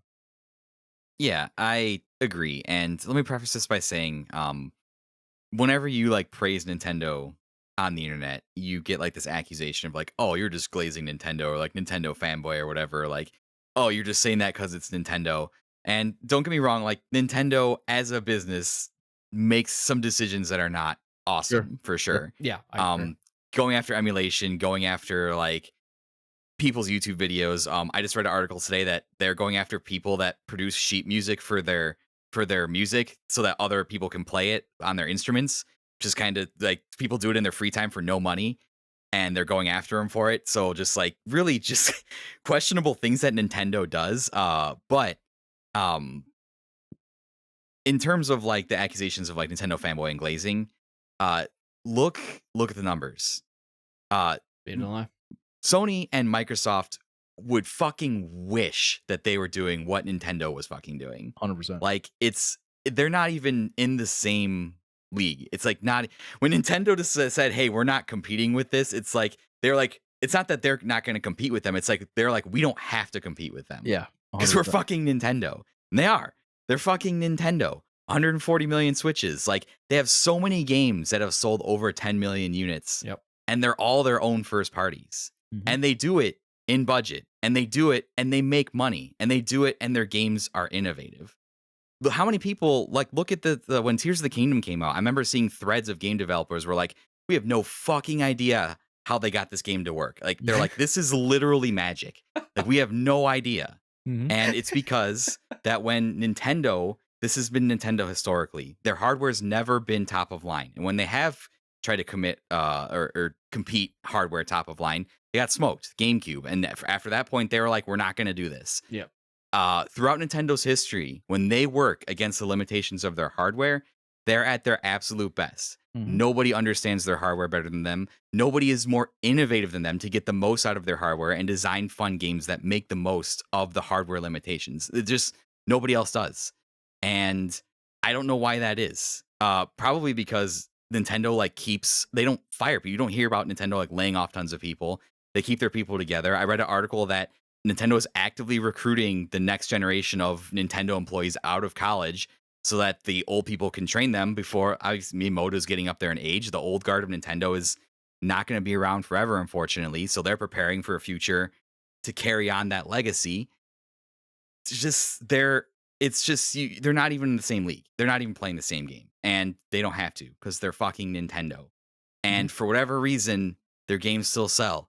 Pokemon, despite the fact of how bad the last two have been, have each sold over 20 million units. Every Mario game seems like is guaranteed at least north of 10 million units.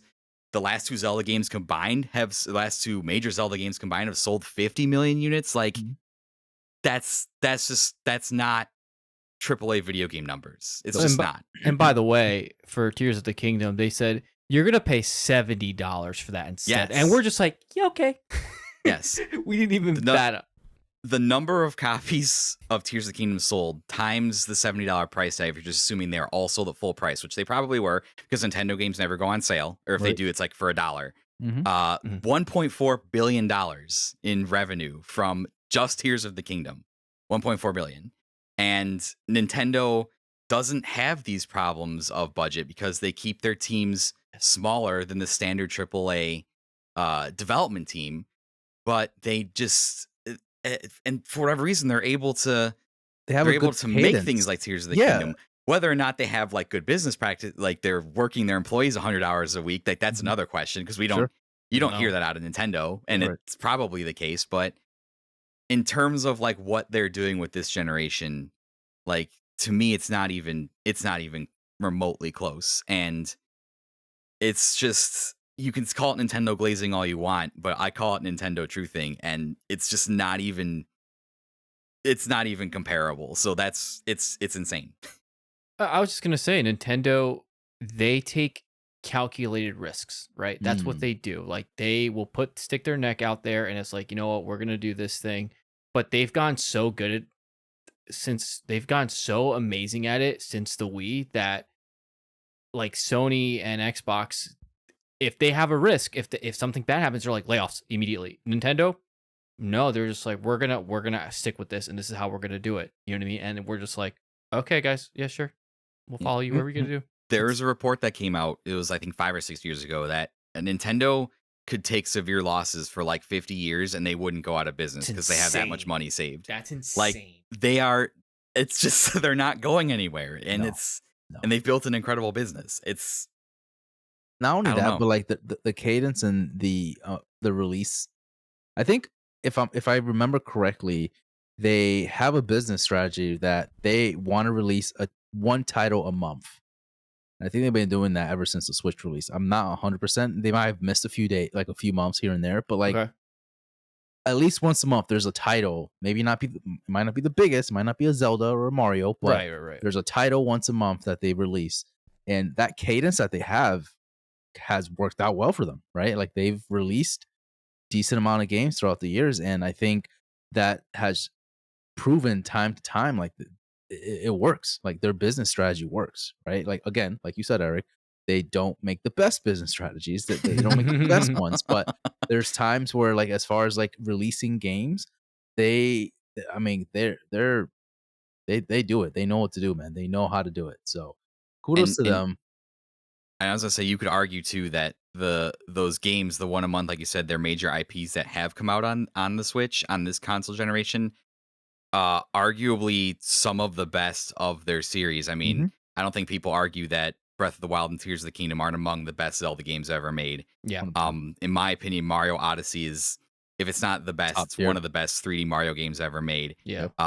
Animal Crossing is the best iteration of that. Yeah. Mario Kart 8 Deluxe is it's the top selling game on the system, and it's the best version of Mario Kart. So they're only getting better, and they're releasing the best versions of their works with their IPs that are over 30 years old at this point. And it's just like Microsoft and Sony wish they had that. It's 100%. Just, it's insane.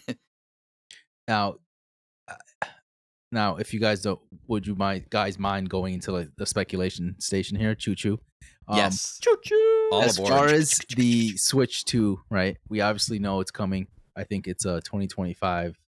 From what we're understanding, it might release next year. Do we have a guesstimation of when that's going to be? Like what month? Do we have a a price line? Like, what do you guys think what the Switch 2 is going to look like? Maybe a release lineup? Anything that you guys want to speculate on that? It's hard. I'll go first. As far Yes, as Kelvin, what are you thinking? as far as the Switch 2, right? We know we might get an announcement this year as far as, this direct was like, hey, we're talking about the last, Switch titles. There's going to be no mention of Switch 2. I do think that Nintendo will have another direct sometime in September, and that's going to be, this is the next gen. This is us talking about the Switch 2. As far as when it's going to be released, I want to say I'm hoping they keep the same kind of like strategy and cadence that the Switch was released. So it was released in March, Yeah. right? So I'm hoping they kind of keep that same kind of thing going. So I would hope the Switch 2 would release sometime in March. And then titles, that's a big one for me because with this direct, it kind of switched things around for me that I don't know what would be a good lineup for them right now. I obviously you would have to have a Mario of some sort.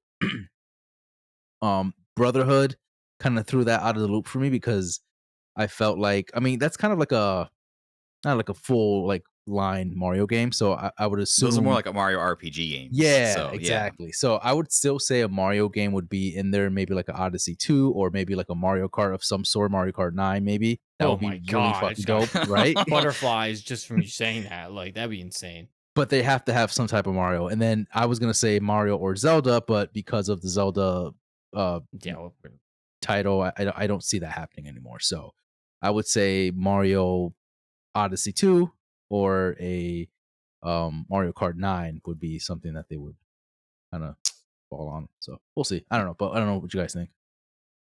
Rob, do you have any speculation before I go? Yeah, so I was gonna say August was when they would have the direct. And I know you said March. That's when they released the last Switch. The Switch. But would it be crazy for me to say that they're aiming for a holiday release Of this year? Next year. of this year, November?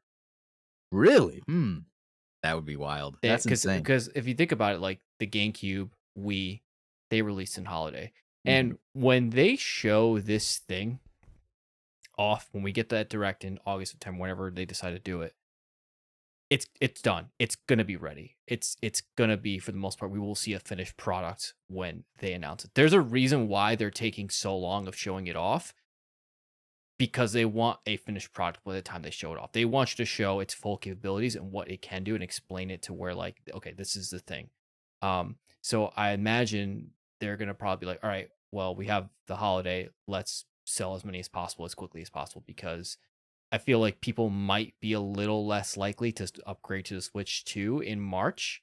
But people were way more likely to buy it for Christmas, for holidays, because they're like, it's the newest Nintendo system, I gotta get it. So granted, it'll be shortages, will be sold out. But yeah, that's kind of where I'm at right now. And Metroid Prime 4, I guess, would have to be a release, but they might say like it'll be upscaled to the Switch 2, I guess. Like it'll be released for Switch, but if you have it for Switch 2, it'll be like a better resolution or whatever.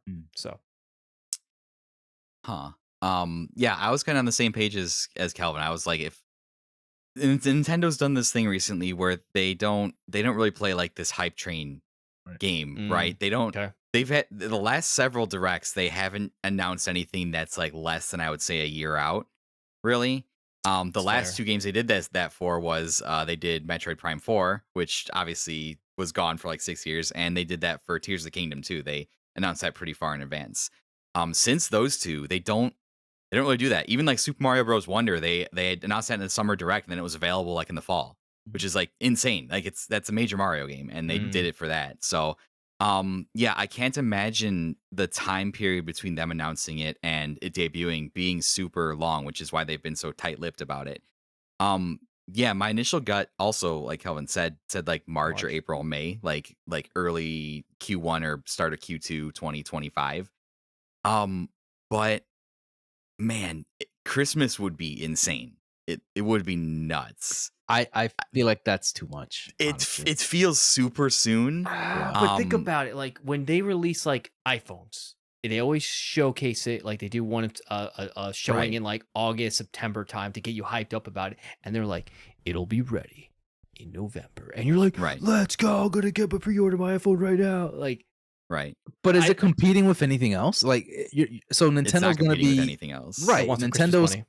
Nintendo's competing Some with Christmas all money. the titles that are coming out, and it's like I can't possibly see them releasing Switch 2 again. This Like year. you said, Eric, they're not like about the hype or anything like that. They're sort of like they're not trying to like get as much of the consumer's money during the holiday as possible. That It to would them be it's just nuts like if they did. Like that would still be crazy. I would be lose my mind. insane. I would Yeah. lose my mind too. But I think March. I'm in the or like same Q1 would page. make sense. I just wonder what the titles would be. I've long speculated that Mario Odyssey 2, like they have to have a sequel to that game because that game's incredible. They need to have. So in my notes, I wrote like my little like theory as to like why they haven't announced the Switch 2 yet, right? Aside from like the Nintendo doesn't play the hype train game, Right. and I thought there were 3 really determining factors. And my headcanon for the first one has been this for a long time. I believe this might just be my insane daydreaming, but I think there's a conference room in Nintendo HQ where they planned all the Switch 2 stuff. And I think there's a price point circled on the whiteboard in that conference room of $349. And I think it has to be below that threshold. Because I think Nintendo wants to maintain that lower price point that it has, because that's a huge advantage over Sony and Microsoft, is having that lower price point that's affordable to families.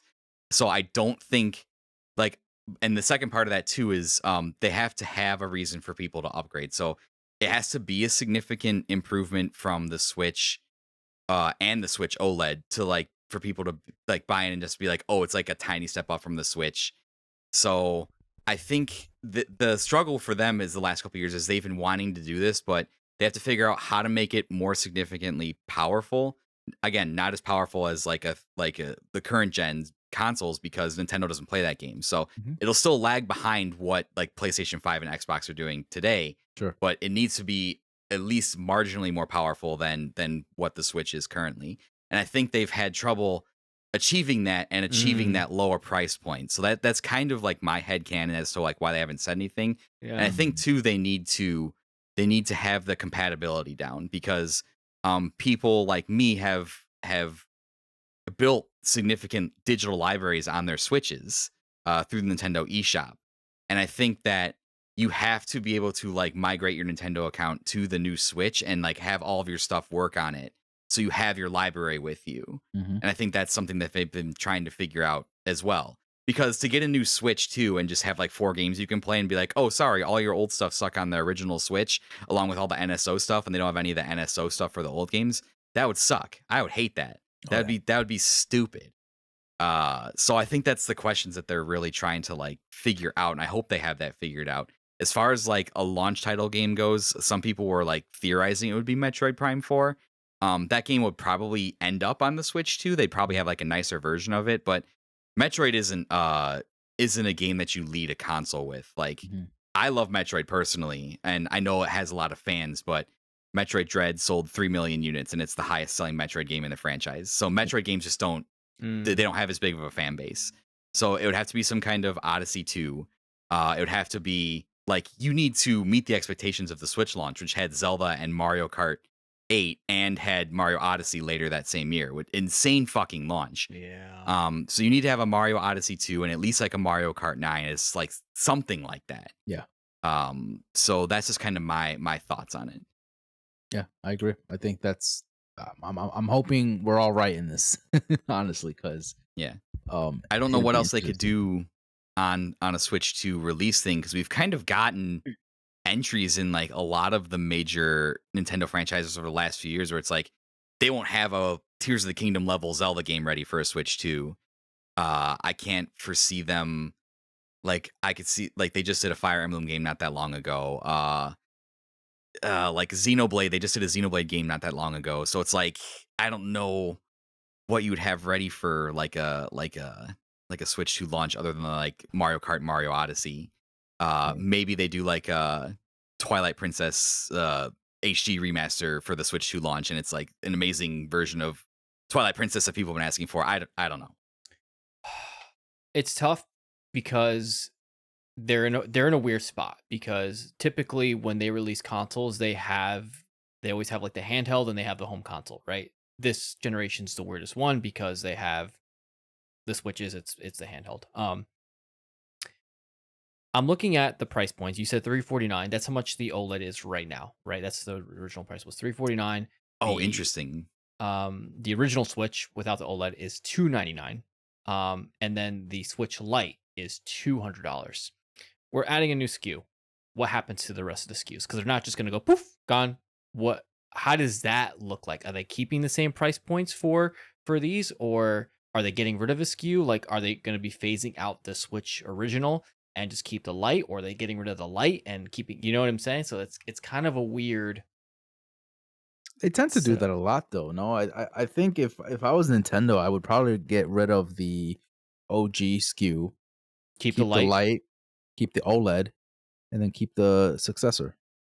So Switch 2, OLED, and Switch Lite, and then keep the Lite at 200, bump down the OLED to 300, and then the Switch 2 would be 350. I feel like that does make sense. I would even bring it down a notch. I would bring down the OLED $100 and keep the Switch 2 at 350. Because I feel like $50 more will give you a brand new like a Switch 2. Like, to me, that doesn't make sense. So we're at Switch 350, OLED 250, and then like Switch the Lite at 100. It's kind of what we're thinking. Oh, 150. 150. Well, because they don't want to get rid of the Lite. The Lite is a perfect thing to give to your it's kid. Yeah, that's a Game Boy. Yeah, right. 100%. So they can't really get rid of that SKU. No. So yeah, original Switch is going bye 100%. Yeah.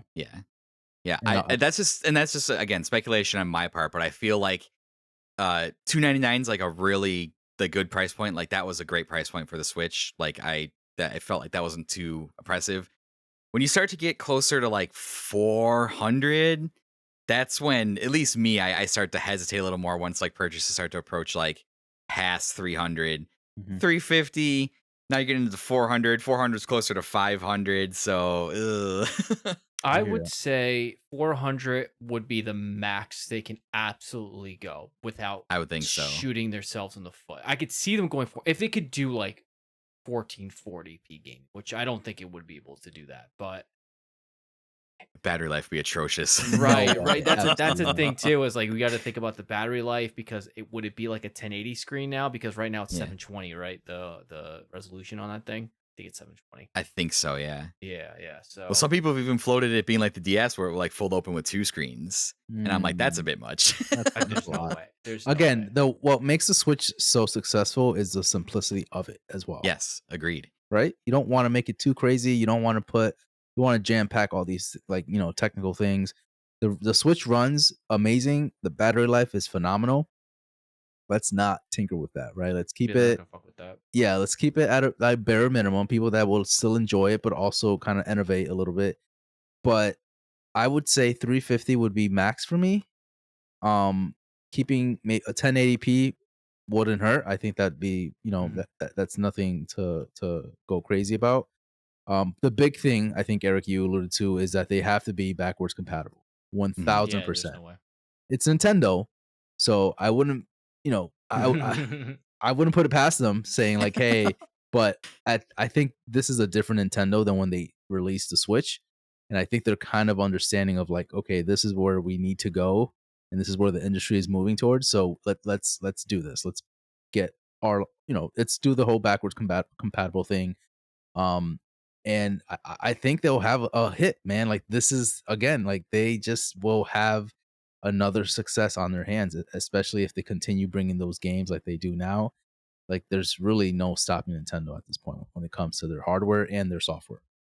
And I feel like they wouldn't just abandon that Switch install base either, because that's 140 million Switches out there. Right. Like, that's just, you don't just walk away from that. So yeah, it's kind of an interesting dilemma, because you have to give people enough of a value proposition to want to upgrade to a Switch 2, but you also don't want to like abandon the people that have the original Switch that aren't or can't upgrade right away.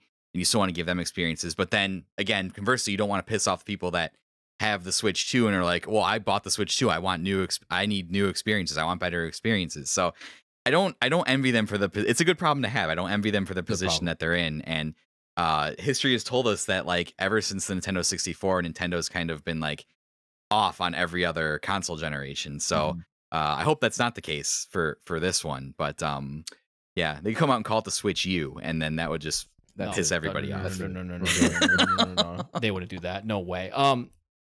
I guess my question is for you guys. What is the thing that's gonna be the wow factor for the Switch? And the Switch 2. And when I say that, what I don't want to say gimmick, because the gimmick for Switch is the fact that it is a handheld and it's also a console, right? That's I don't call it a gimmick. That's like revolutionary. That's fucking crazy, right? But what is gonna be, I guess, quote unquote, the gimmick? You said, right? I guess you would say what is what's the innovation gonna be? You know, 3DS was the 3D screen that you didn't need 3D glasses for. What is going to be that thing, other than the fact that like it looks prettier and it might have better? I think I was reading something where like the paddles are going to be like magnetic or something like that. They're going to be just going to pull up the rumors about Switch. Yeah, like something like that. But I'm like, that's not enough to like, and I don't think they want to go as safe as they went with like the Wii U. So like, I'm a very simple man. They need to do one thing that it will guarantee me to get me to buy a Switch 2 or whatever they're going to call it. Okay. If they come out and lead their direct on the Switch 2 with, we've gotten rid of the Joy-Cons and designed a better controller, I will go out and buy it immediately. I'll reserve it on the spot. Fuck the Joy-Cons. The Joy-Cons are the worst controller ever made. I hate them so much. And they were like, and they still drift to this day. I've gone through like 4 or 5 pairs of Joy-Cons, and Nintendo's just like, we're just gonna pretend like the drift doesn't exist. Like if we don't acknowledge it, it's not there. So if they just come out and they're like, yo, whatever new magnetic thing, whatever they do on this, the gimmick is, I don't fucking care. If the controller works, I will buy it. Fuck your Joy-Cons. I'm sorry, Nintendo, but Jesus Christ. Yeah, that's fair. No, there's been a lot of complaint. If there's one thing we can knock the Switch for, it's the Joy-Cons are pieces of shit. Like they are. That's what they are. Yep. Like I would rather have a Mad Catz broken controller than a Joy-Con. Damn. Yeah, you're not wrong. I usually use the Pro controller. Yep. I love that thing. That is a great controller. Yeah. That is a fucking great controller. I got the Hori Split Pad Pros that I slide on the side, and they're really unwieldy and they're really fucking big and it looks stupid, but Rob they're better. Rob bought me something similar too, and they're massive, but I have decent hands, like big hands, so it fits perfectly on mine, and it's the best thing you bought me. I have this stupid thing right here. It's literally the GameCube one. Nice. Like you could literally take it off and like, hell yeah. It's so ridiculous. But yeah, no, I agree that the controller definitely needs to be insanely improved. You know, if you have to do the Hall effect fucking joysticks, do that. But like, right, I don't know what the gimmick is. I honestly I have no idea what this new gimmick will be, but I think there needs to be some type of like gimmick to innovate. There needs to be some type of innovation within the Switch. You're like, I can't live without this thing. What is it? Eric, going back to what you said a little bit earlier about Metroid not selling gangbusters like how all the other titles do, right? Yes, you're correct, right? But I feel like it hasn't had its moment to shine yet, Metroid in general, right? If you look at the Switch and the success of the Switch, the reason why, if you look at Animal Crossing, right, Horizon, that game prior to Horizon really didn't sell anything crazy either, right? Like it would sell a couple millions, but nothing like how Animal Crossing Horizons has sold. And a lot of it had to do with, the pandemic and all that stuff. But I feel like because, don't quote me it, but when Metroid Prime 4 comes out on the Switch, it'll be the best-selling Metroid by a huge margin. Yeah. I agree with that. 1000%, right? And then I think Metroid needs to have some type of like Zelda moment, right? Like it needs to have a moment of like it just changes things like completely different for what Metroid Prime is known for it to be just selling like gangbusters and having it be like this massive success and being like its own identity. Because even Zelda prior to Breath of the Wild, it didn't really sell like a lot, right? It wasn't something that Nintendo looked at as like a system seller per se, right? We loved it and it has its fan base, but once Breath of the Wild came out, that's when it took off. And I feel like Metroid has not had that moment quite yet.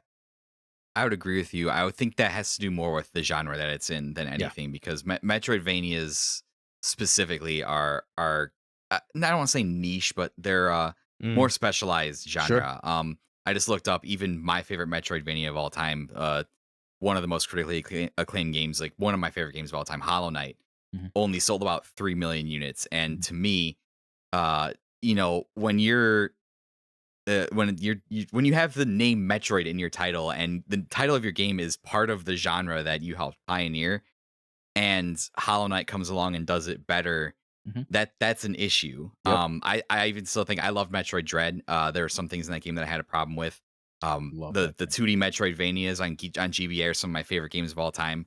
I haven't played Super Metroid yet, but I know that that game is critically beloved as like one of the best games like ever. Um, but yeah, and I know Metroid Prime's a little bit different. It's more of like a first person shooter. So maybe that is the game that gets more people to pay attention to Metroid. I would like that, because I think the series does deserve more than what it has gotten. It's a very specific genre, and I feel like that kind of hurts it just a little bit.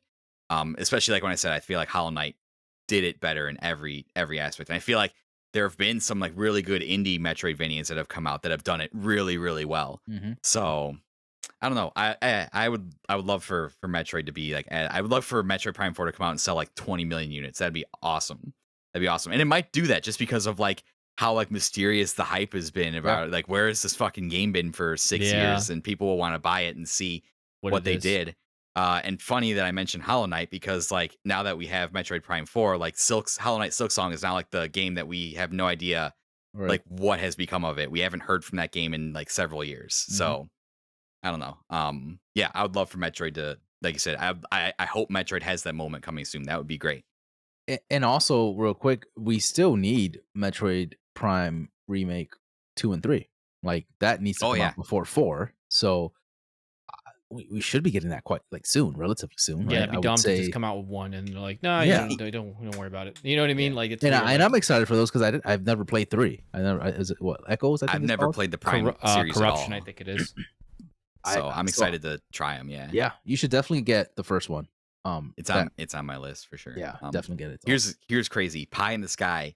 What would get people to buy a Switch 2, right? Okay, so they just get done with their little like Switch 2 presentation, and they're like, we realized the Joy Cons were bad. We have better controls. And then after that, the stage goes dark, or the screen goes dark, whatever, and Masahiro Sakurai walks on stage, and they announce Super Smash Bros. Infinite Stop. Infinite. for this Oh my god. for the Switch 2. And he's back. There's And no there's way. like, he's gonna try and put like 100 characters in there, like 200 Let's go. characters. There's no way. I There's no will way the world will explode. instantly purchase That that. would get people to buy though. Oh, 1000. That would, yeah, that's 1000%. Yeah, that would be That's- that'd be insane. Absolutely insane. Don't do He's that. like, I'm done being a YouTuber and I'm ready to make the next Smash Bros. Game. He's coming back. He's coming back. I know He's that. gonna do something for sure. So, Love but no, I think that we just hit the over 2 hour mark, guys. So, any closing thoughts on? I feel like we probably praised Nintendo quite a bit and had our speculation train fun. But any closing thoughts on Nintendo? I think we did a big I deep think dive on them. we've tackled Nintendo at large here. I think again, I'm excited for what the future of Nintendo looks like next year, and we'll see what it looks like when it comes to the success of their next console, but also the software lineup. The software lineup is huge, so that's the big important part of any piece of new hardware, right? So we'll see how that turns out for them. Mm-hmm. Just a closing thought from me. I'm gonna ask you guys individually. Out of the three consoles here, which one are you the most excited for the future? And the second part of that question is, a year from now, when we possibly do this again, right? What does that future look like? Like, where we're here, we're gonna be like, oh, like Xbox is this and Sony's this.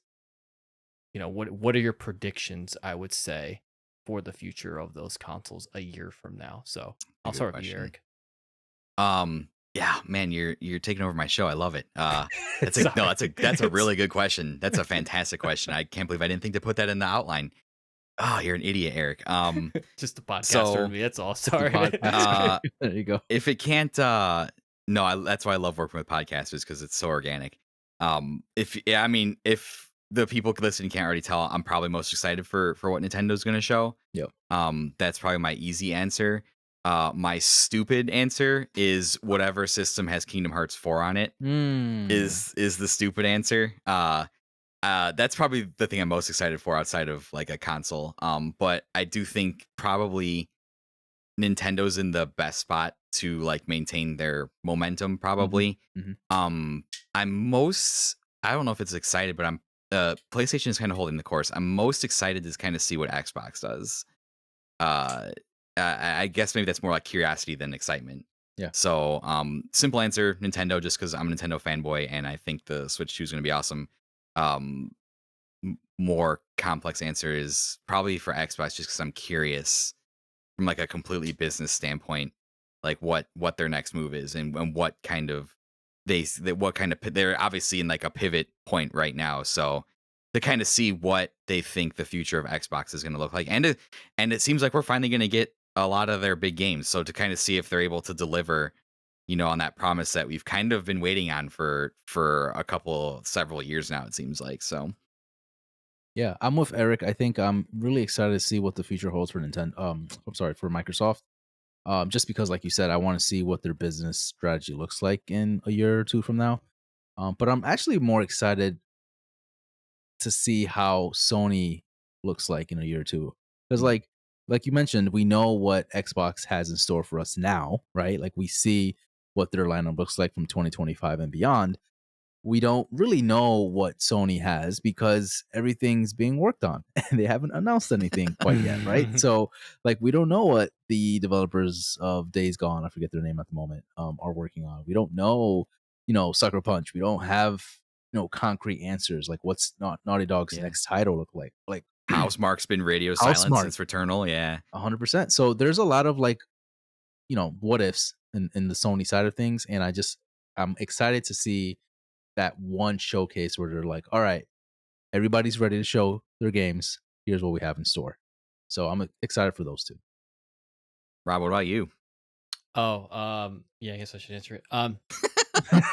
I would say obviously most excited for Nintendo right now, just because I know for a fact like whatever they come out with, it's going to be affordable, it's going to be easy to access, it's going to be guaranteed fun. So I'm really excited for that. But as far as from a year from now, I'm curious to see what Sony does, because again, we mentioned the games and the weird console life cycle that it has. Like, are we going to have a PS5 Pro by that time? And will we have a handheld, right? So there's a lot of, to Kelvin's point, there's a lot we don't know. We know Xbox is going to be fine because we talked about that, because they got Big Daddy Microsoft behind and they acquired all these studios, so they're good for a while. We know they're going to come out with games. Not to mention Elder Scrolls 6 is probably going to come at some point from them, and that's going to be Jesus. absolutely insane. So I'm not too worried about it. So it's really Sony, and I'm like, okay, what are you guys doing? Like, I don't actually know what you guys are doing. So I know what Nintendo's doing for the most part, and it's gonna be good. So yeah, we'll see. We'll see in a year when. Well, it's if there's one thing about the industry that's guaranteed, it's that there won't be any lack of hype or drama around any of it. So No, we'll absolutely be not. here keeping an eye on it. And we'll see. Yeah, we'll see what happens. And hopefully we get that Switch 2 announcement coming up here in the fall. That'd be dope. But guys, I've kept you for long enough. I went over like my hour and a half mark that I originally set for us, but it was so fun. I wanted to keep going. So thank you guys so much for jumping on here with me tonight, letting me take some of your time. Why don't you tell everybody a little bit about Gaming Duo? I know you guys are on a little bit of a break, but maybe if you got any kind of plans coming up for the next couple months, a return, some special projects, anything you guys are working on, just let me know and let the people know where they can find you. Yeah, so we're the Gaming Duo. We are in a little hiatus right now, but we're sure to come back at some point very soon. So look out on our YouTube channel, gamingduopod.com. Also our links as well, social medias, Gaming Duo Pod. Check us out there, Twitter, Instagram, all that good stuff. We talk about the gaming industry stuff, of course. But things might change. We might change that up. So we'll see. Stay tuned for that. Again, we're gonna be changing things up a little bit. So look forward to that at some point soon. Yeah, I won't really say too much about what we're doing, but it's coming soon. That's all we're gonna say. Yeah, there's definitely some special projects in the works right now. That's all we'll say. But yeah, please, if you guys get a chance, follow us on our socials, YouTube, and you'll be informed, Eric. I appreciate you for having us on. I appreciate you having us on here, and it's always fun to. This makes you want it again. Like we're like, should we have been on? Hey, this is so awesome. We love talking. I about gave you that little bit of a hit. Yeah, it's like, oh god. Yeah, I'll gather up all your guys' socials and channels and stuff. I'll link all that stuff in the description. Definitely go check out Gaming Duo. Like I said, they were every week, every couple of days, my de facto source for like the current events in the gaming industry. Just because I was so tired of like the mainstream reporting and just also all the shouting on Twitter of everybody. So they were always a super even keel voice about everything that was going on. One of my favorite shows. So definitely go check them out, and very excited to see some of the projects you guys got in the works. Very, very excited. So looking forward to that soon. So as for me, if you're here, the Unlockables, you found me. Hey, what's going on? You can follow all my socials at linktr.ee/Unlockables podcast. I honestly don't know when this episode's going to come out. I might drop it after I finish editing it. I might save it towards like my return. I'm on a bit of a summer hiatus right now, just to kind of figure things out with the kid. This episode's kind of like the start of me starting to like build up some content to release like in fall for like a season of the Unlockables, and I'm gonna have a bunch of stuff. We'll be wrapping up guiding keys. I'm hoping to have like some more people on for interviews. I'll do some more like written pieces. So there's gonna be a bunch of stuff that I'm working on. So look out for more information on that. If you're looking for episodes to listen to until then, I mentioned the Guiding Keys series that we're all the way up through the Kingdom Hearts mobile game. So there's 19 episodes. That's tallied in about 30 hours of madness, 30 to 40 hours of madness about Tetsuya Nomura's crazy fever dream project. So go and check that stuff out. And those of you that have checked it out and messaged me about it, that's been really cool to see people like message me and be like, hey, your series inspired me to start playing the games. I'm like, I'm just a fucking dude with a microphone. That's insane. So thank you guys so much. But to my friends at the Gaming Duo, Rob, Kelvin, thank you guys again so much for coming on. I really, really appreciate it. This was awesome. So thank you. Thank you for having us, man. Thank you again. And as always, as I say at the end of every episode, as it's the Unlockables tradition, it's not just a story of video games. It is the story of you. Have a good day, everybody.